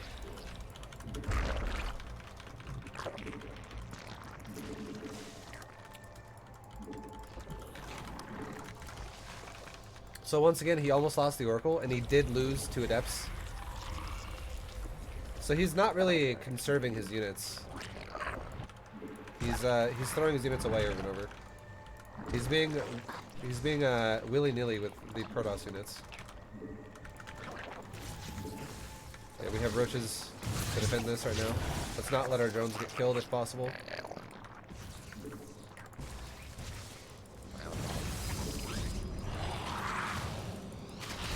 Holy shit, this is really scary. He's microing this pretty annoyingly well. The hive cluster is under attack. I'm making a round of drones because I already have enough roaches to defend this, and once again he's doing the same thing. He's throwing units away to harass me. This Protoss is all about the harass right now. Holy crap.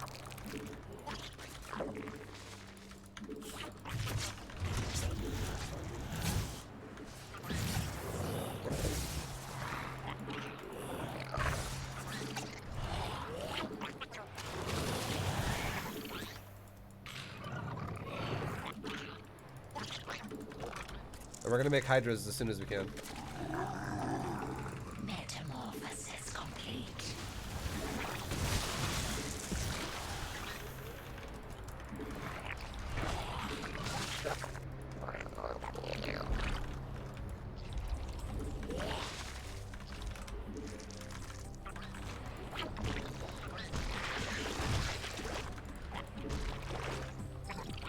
Unacceptable command.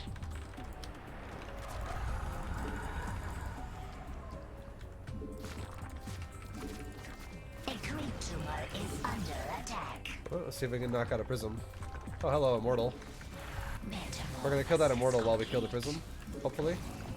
Our forces are under attack. Oh my god, it lived. It actually lived.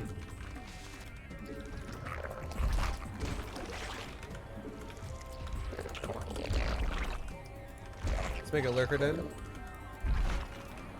And let's while I'm doing this attack, I'm gonna make a round of drones for my base over here.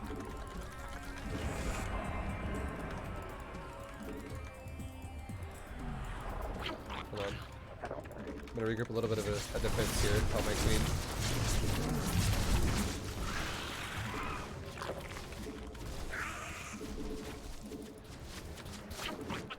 Oh my god, I almost killed the Prism with Archons.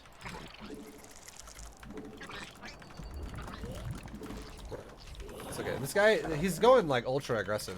You can just chill, I guess. Every time I try to leave my base, he counters me in some way. He's doing a good job with the Prism. Metamorphosis complete.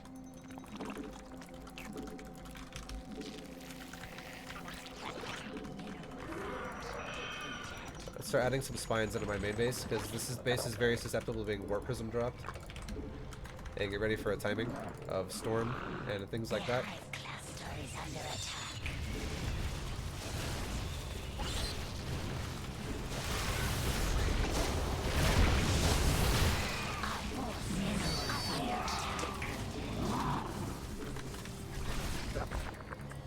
Our drones are under attack. Our forces are under attack.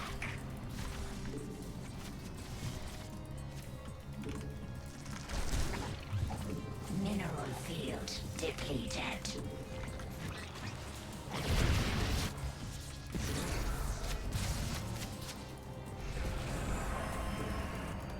Our forces are under attack. Metamorphosis complete. He's got charge. Let's make sure he doesn't have a fourth going down. Like this. Our forces are under attack.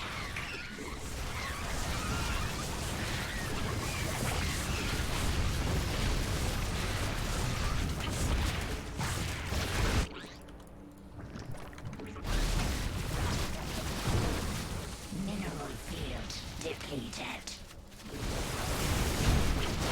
Mineral field depleted. Mutation complete.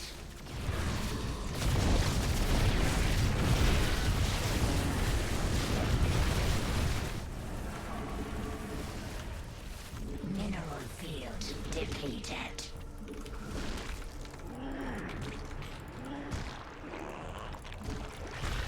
Our forces are under attack. Shit, I never fixed his base. That was my bad. That base should have been fixed so long ago. Our mineral field depleted. It's okay. This guy, he's pretty committed to what he's doing so far. And there's an overseer there. Let's be, or there's a Templar there. Let's be very careful with this about a storm. Our forces are under attack. I really want to break a base here. It'd be nice. But if we can keep him defensive, at the very least, that's and also kind of make him trade units in an inefficient way. That in itself is kind of a win. Like that Zealot. Cool. Doesn't have to be huge. Just a little bit here and there.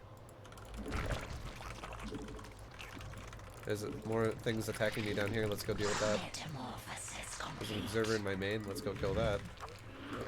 Our forces are under attack. He actually moved it. That's pretty fast reaction time. Cluster is under attack. Okay, so he's gone back into a fully fledged Archon Immortal charge lot timing. It's like a second round of it. The second iteration of it. Unacceptable command. We're going Broodlords now.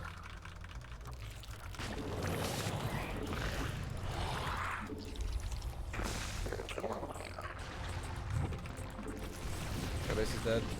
It's okay. Drones are under attack. These Broodlords will zone his army really hard. Is under Let's use them to kill the Templar. And let's force him into a bad situation. It's also a proxied fucking Stargate there. Let's smack his Nexus. Kill the Nexus before he can recall to it. Our forces And as he leaves, as he goes back home, Lings, get on top of the army, flank, like running away, depleted. and just kill all the fucking Templar as he leaves. Like that. Fight them there. Now we can cut him off on the top of the ramp. Our forces are under attack. He would have lost the game right there if recall didn't exist. But he still lost a lot. He's still probably pretty dead. Complete. So the Broodlords shoved him forward, and the Ling Hydra collapsed on him. A creep tumor is under attack. Alright, here we go again. More counters. Deal with this really fast, and then proceed to go back again. Are under attack. The hive class mineral God. field depleted. This guy's all about counterattacks.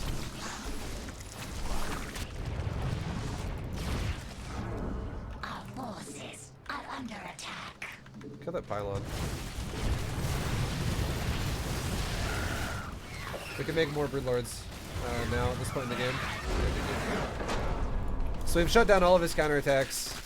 We still have a good drone count. We haven't lost a lot. At this point in the game, when we have control of everything, we could actually fully saturate our mineral line here. Go up to like 80 drones. And just take out another Protoss's base. Work on keeping him contained in his natural with the majority of my army. And we can send some of my units over here. Just like 10 Hydras or something go like this.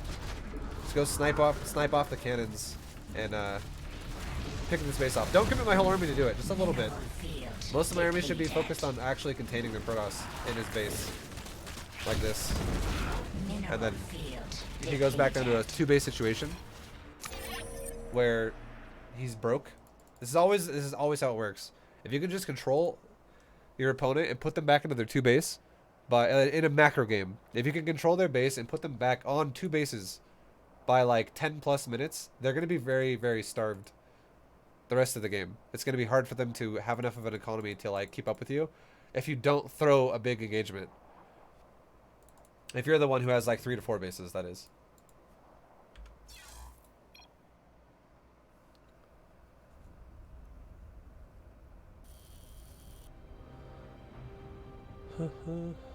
I'm surprised he backed up into the Lings and Hydras. He knew they were there. The thing about it though is he doesn't really have a lot of options as to where he wants to go.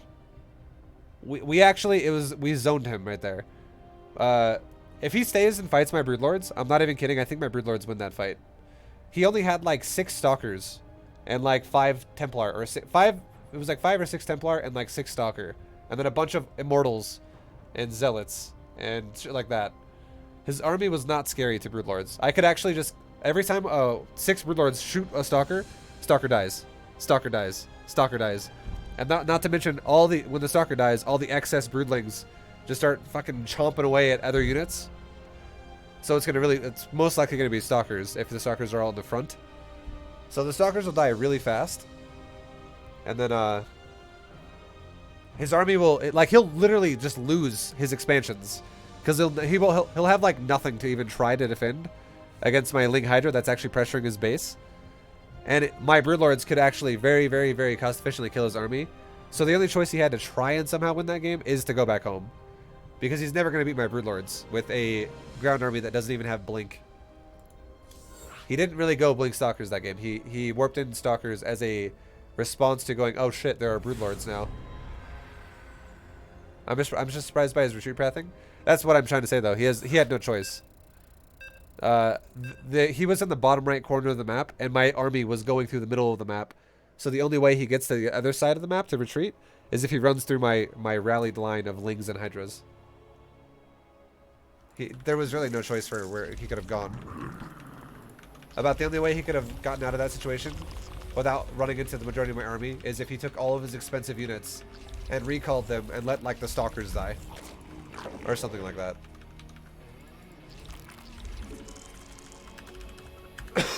It was just a hard spot for him to be in. It was pretty dead. There wasn't really anything he could have done. Because the reason why that kind of happened like that is because he set himself up in a situation where he was stuck because he went into Charge Slot, Archon, Immortal, Storm 2 times in a row. And he also threw away lots of gateway units, attacking my mineral lines over and over. He spent all of his money to stay in the mid game over and over, so he didn't really have a transition proper to deal with Broodlord.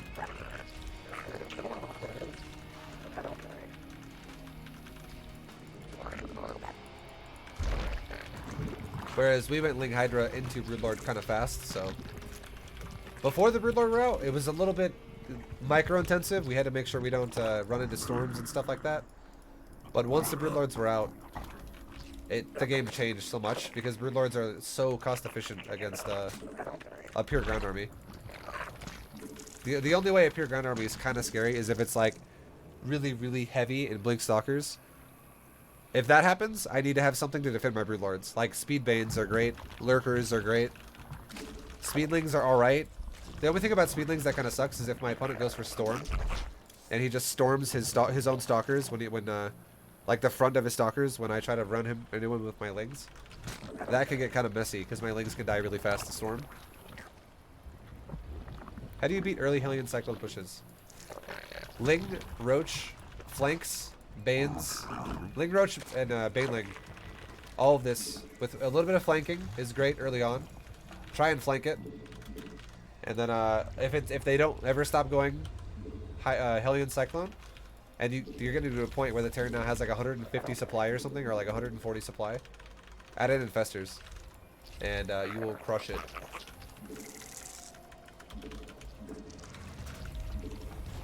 Okay, he's got a really early factory with a reactor.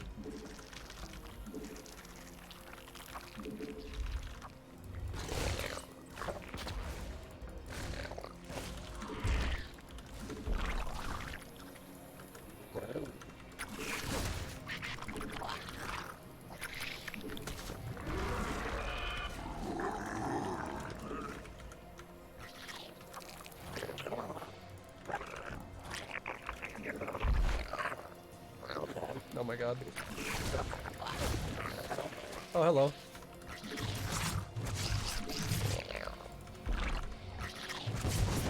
Hey, it worked. It worked out. He committed it. He committed the Reaper to death.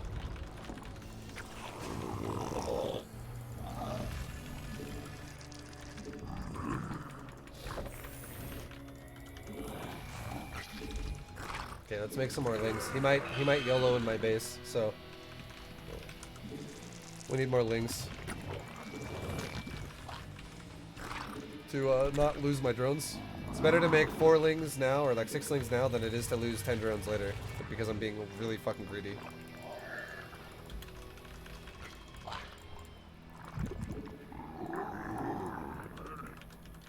So we made a little bit of Lings to now absorb and catch Hellions that will run into my base potentially. And then we're done. This guy looks like he's going for Banshees and Hellions as an opener. And here we go. This is the one I'm talking about.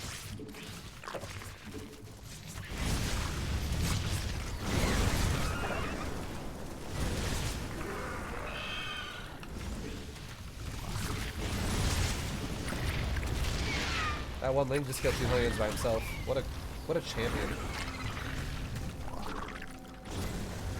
God, my speed is like... I forgot to start my speed on time. That's why that kind of was annoying.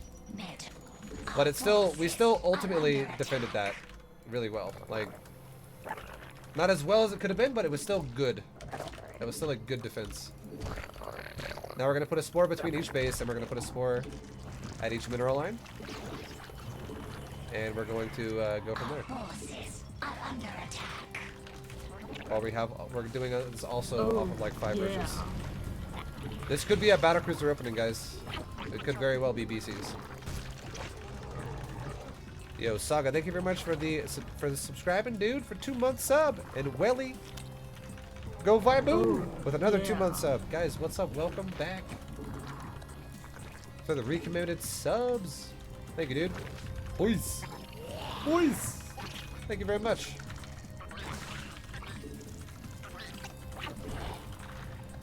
Let's take another base. Keep spreading my creep.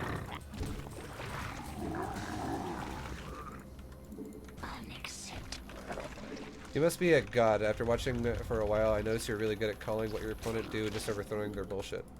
Yeah, well, it's game knowledge. That comes with experience. Being able to tell what your opponents are going to do just by tendencies. The fact that he's gone 1-1-1 Viking first, not Banshee, that means he's probably going BCs, guys. Why the fuck would he go Tech Lab and then a Viking? It's things like that that you gotta like put together and be like, I feel like that. You hear the click? There's a BC in my base. There it is, right there. Let's go ahead and make a second spore everywhere.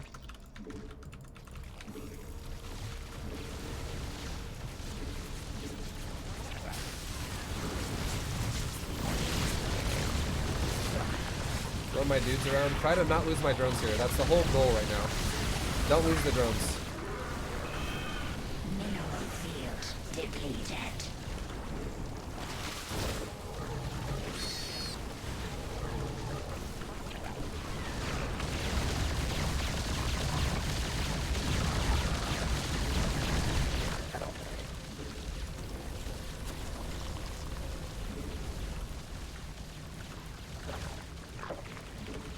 Still making drones. Forces are under attack. Okay, let's get more queens down there to help.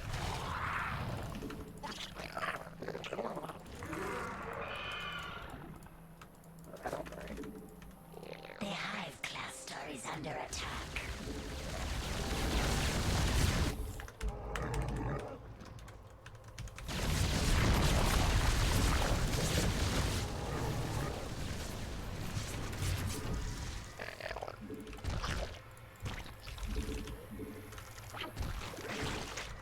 Okay, so it's gonna be once again the same thing. Let's go ahead and prepare a Bane Nest right now, an Evo Chamber, and as soon as we get a layer, we're gonna make a Infestation Pit and a Spire.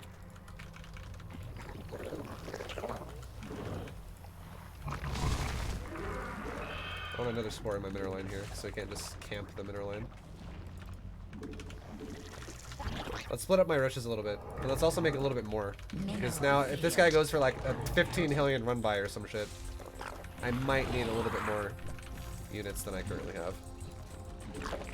Like Roches. Mineral field depleted. Let's also spore this up a little bit harder, because last time we just lost the fucking buildings. Okay, this timing is it's Thor based. It's earlier than normal, guys. Let's rotate my spores to the front of my base now. This guy's going fully all in with this. Let's make a bunch of lings now, because we're gonna kill the Hellbats. Our forces are under attack. We have enough to kill the Hellbats. We just want to be able to overpower the Thors now. He's trying to focus fire on my queens with the Thor. Back my queens up a tad. Now let's go counterattack his base while we try to sweep our queens through this process here.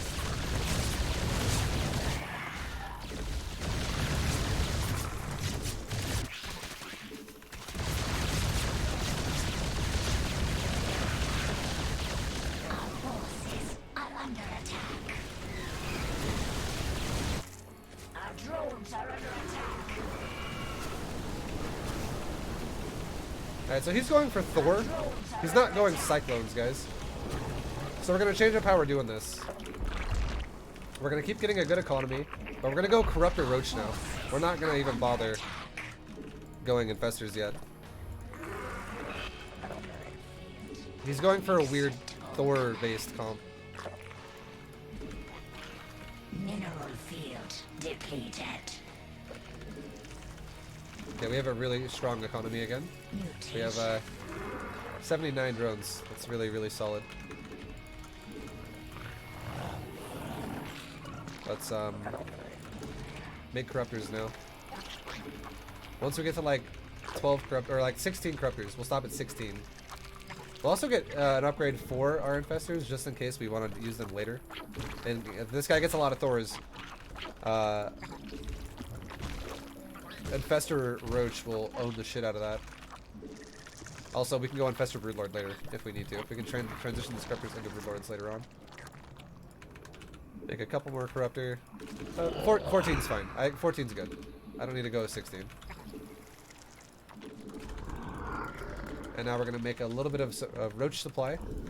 A little bit more roach supply.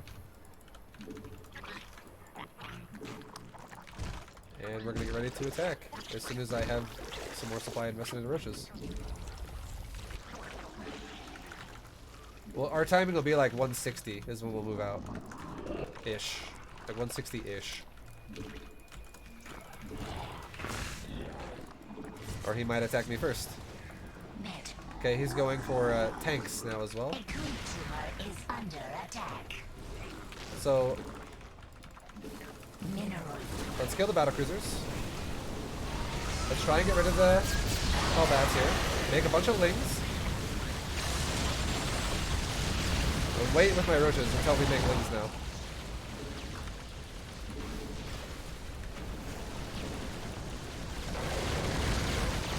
Alright, now this army is so exposed, I can make mutas and kill this.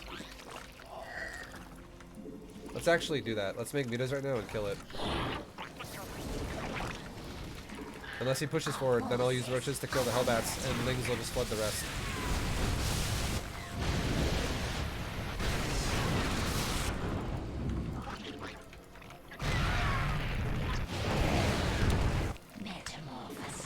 Cancel the mutas. The mutas are a bad idea now.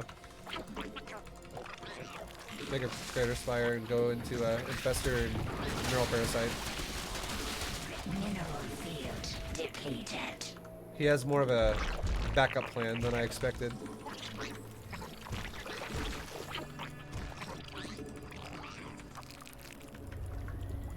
Our forces are under attack. Try and counterattack its bottom side of his base if we can.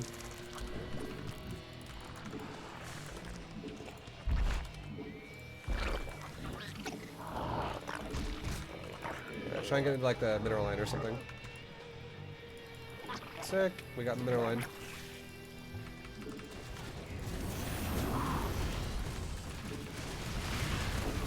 We just did a ass load of damage here. Kill this factor and let's just get out. Yeah, let's just get out. We can keep threatening counters with that army if we don't let it all just die.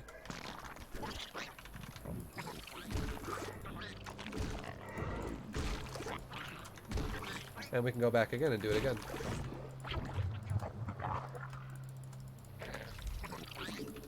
Now behind this we're gonna have Brood Lords.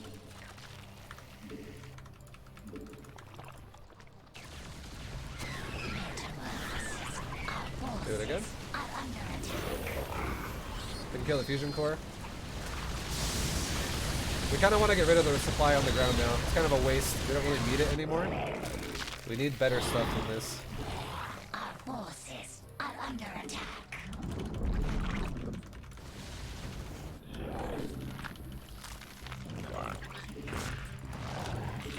Our forces are under attack.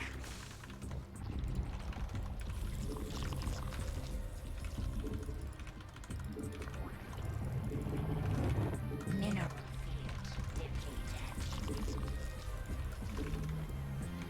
Alright, he's pushing again. Twin tumor is under attack. We're just making nothing but Corruptor now.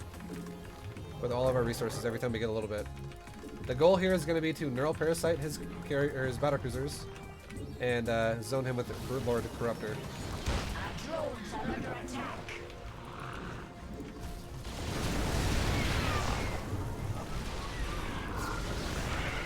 Mineral field depleted.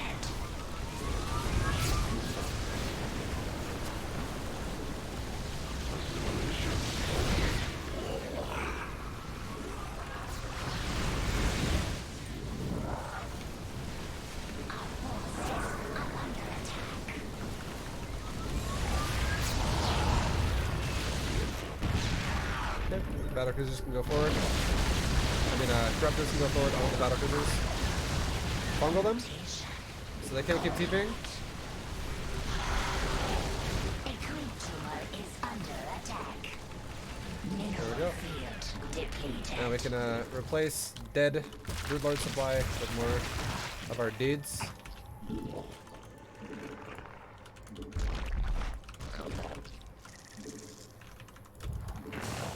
Fix my economy really fast, anywhere that's undersaturated.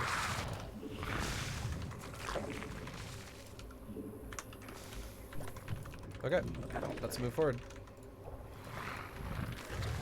Make some more infestors too. And let's go kill his newest expansion that we know about, which is the top middle one. Keep trying to spread my creep on the bottom side of the map too, so I know where his bases are.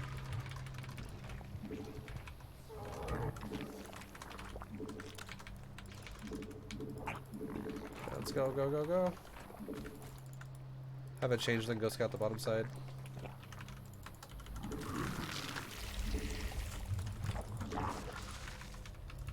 Kill this base. If he has it, he does have it. Kill it. Corruptor P on it. Broodlords kill the turret, so none of my Corruptors get hit by that. And then just finish it off. There we go, that's a dead Terran base. We can make one round of Lings really fast. And these Lings not only will help deny these Hellions, but it'll be able to counterattack him as well. Our drones are under attack.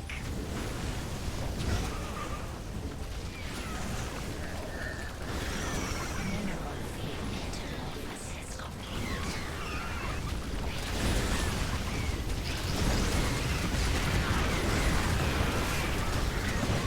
Make new drones for this base, because this got kind of fucked up.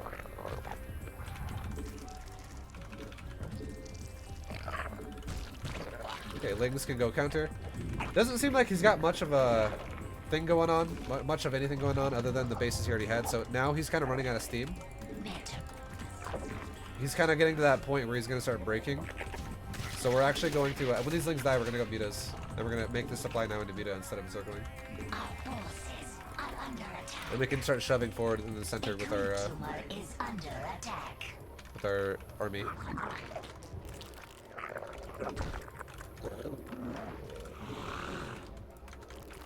Now the mutas can deal with the counterattacks of ground army. Mutation complete. Here we go. Grid Lords go fuck them up. Infestors fungal some shit.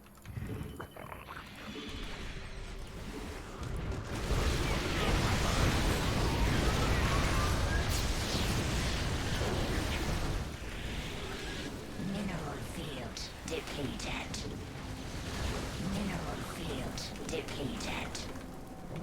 Lesbian. Mineral field. So there we go. We broke him. Like I said, he's kind of falling apart. He's kind of crippling now because he's lost a lot of his he's traded a lot of his army away throughout this game. First of all, he kept doing these timings, and he kept losing a lot of units in the process. And he was doing this all off of the expanding along the top. But now at this point, his main's mined out, his natural's mined out, his third is looking okay. But we just killed the fourth base up here. And now we creeped it on top of that. So now he can't even re-land it. So he's getting to a point where he's very broke. And you can see it big time in the bank here. We back up before this fight even happened. And we also, now we're denying another base he's trying to take. This is before the fight even starts, really. Or, actually back a little bit further. This is before the fight starts. 129 supply Terran, who has no bank. Versus a maxed out Zerg, who has a bank. And our bank is generating at a faster rate than the Terran by quite a bit. It's because he's mined out his bases so fucking hard. And we have super saturated our bases to a point where we have a scary death ball.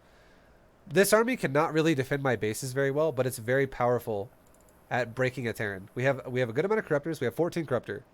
We have 10 Broodlord, and we have 10 Infestors. This army is amazing in general. Like these Infestors can fungal the crap out of a lot of squishy units. I can neural parasite expensive units. These Broodlords can stage the fight and start taking good trades against things. These Corruptors literally just cover the Broodlords, and they're very tanky, very durable units that can also kill battlecruisers pretty well. But the Corruptor kill anything really well. They kill Vikings pretty well. They kill battlecruisers pretty well. They kill pretty fast. They're all these units here are just death ball strong units. Meanwhile, we have a group of mutas, wherever the hell that is. Is it in production still? Our mutas in production. Our mutas, with an overseer that I made over here. This overseer is part of my muta group. This will be to deny random ass nukes, random ass Hellions, random tanks, random units that just run around the map. This is what these mutas will do. And if this guy starts running random Thors around the map, like let's just say he ran 2 Thors around this way. Like 2 Thors are walking on the creep and he wants to go attack this base. I could just cut off 2 infestors out of this group, burrow them, go over to wherever the Thors are going, and then neural parasite the Thors, and as I neural parasite the Thors with 2 infestors, my muta group could kill the Thors as well without losing a single muta. And then I could just re-add the infestors back to this group and bring them back. Like, it's just, the mutas are basically just to deny any type of counterattack on the map. The main one is for mass people who go mass Hellions. I'm going to make 10 Hellions run down here, kill this mineral line, kill that mineral line. Static D and mutas will help deal with that a lot. It'll just eliminate all the Hellions really fast. And if he throws away like 12 Hellions to kill no drones, if my mutas catch it really early, or let's say he kills like 5 drones as he runs into spines and mutas, and because the spines and mutas will kill the fucking Hellions really fast. So he kills like 5 drones, but he loses like 10 or 12 Hellions. That's still a great trade for me because he's not only more broke than I am, because he has less economy than me, but he's taking bad, inefficient trades on top of that, which is terrible. So we have a lot of power in this push, basically. And the biggest thing of all is, this is kind of a disparity here, you can tell. We have a good income compared to his, but look at the gas. This is the bigger one. Look how much gas we have. We have over 2,000 gas per minute right now, which allows us to have an army like this.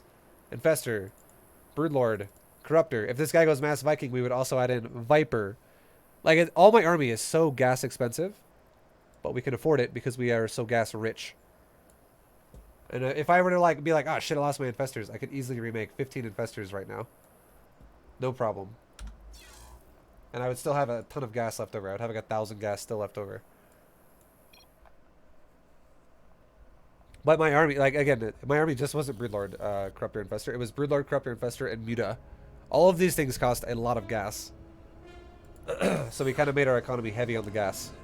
Because it's Sky Zerg Spellcaster against Mech.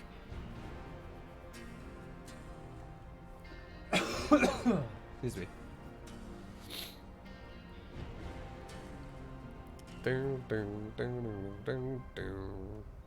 Alright guys, I think one more win. This right here is possibly RDGM. But if we want it to be real safe, in the MMR department, if we just get ranked 180. Oh shit, we already got it. Guys, guess what? Hold on. This right now, if you look at rank 180. Wait, what? What am I doing? Grandmaster. Look at rank 180. It's rank 180 is right around 5,300. And we're 5,330. We're 5,327. We already have GM. I'm going to be promoted to GM after the next reset. If we look at contender as well. Or not Archon. Where are we in this? We're 25. So we're 25 in contender. But when you think about it like this too, this guy is irrelevant. This guy is maybe. This guy is irrelevant. Anyone who's played less than like 3 games or 4 games is irrelevant. They're too inactive to be GM at this point. Irrelevant. Irrelevant. Probably irrelevant. Irrelevant. Irrelevant. Like, there's not enough games on whatever. Whoever's played like no games, they just get excluded from the list, which bumps us up more and more and more and more and more. So we should be and look at the Grandmaster spots available. 22. We're 25th with like 7 irrelevance in here. So if you can just push for what looks like rank 180, then you get it.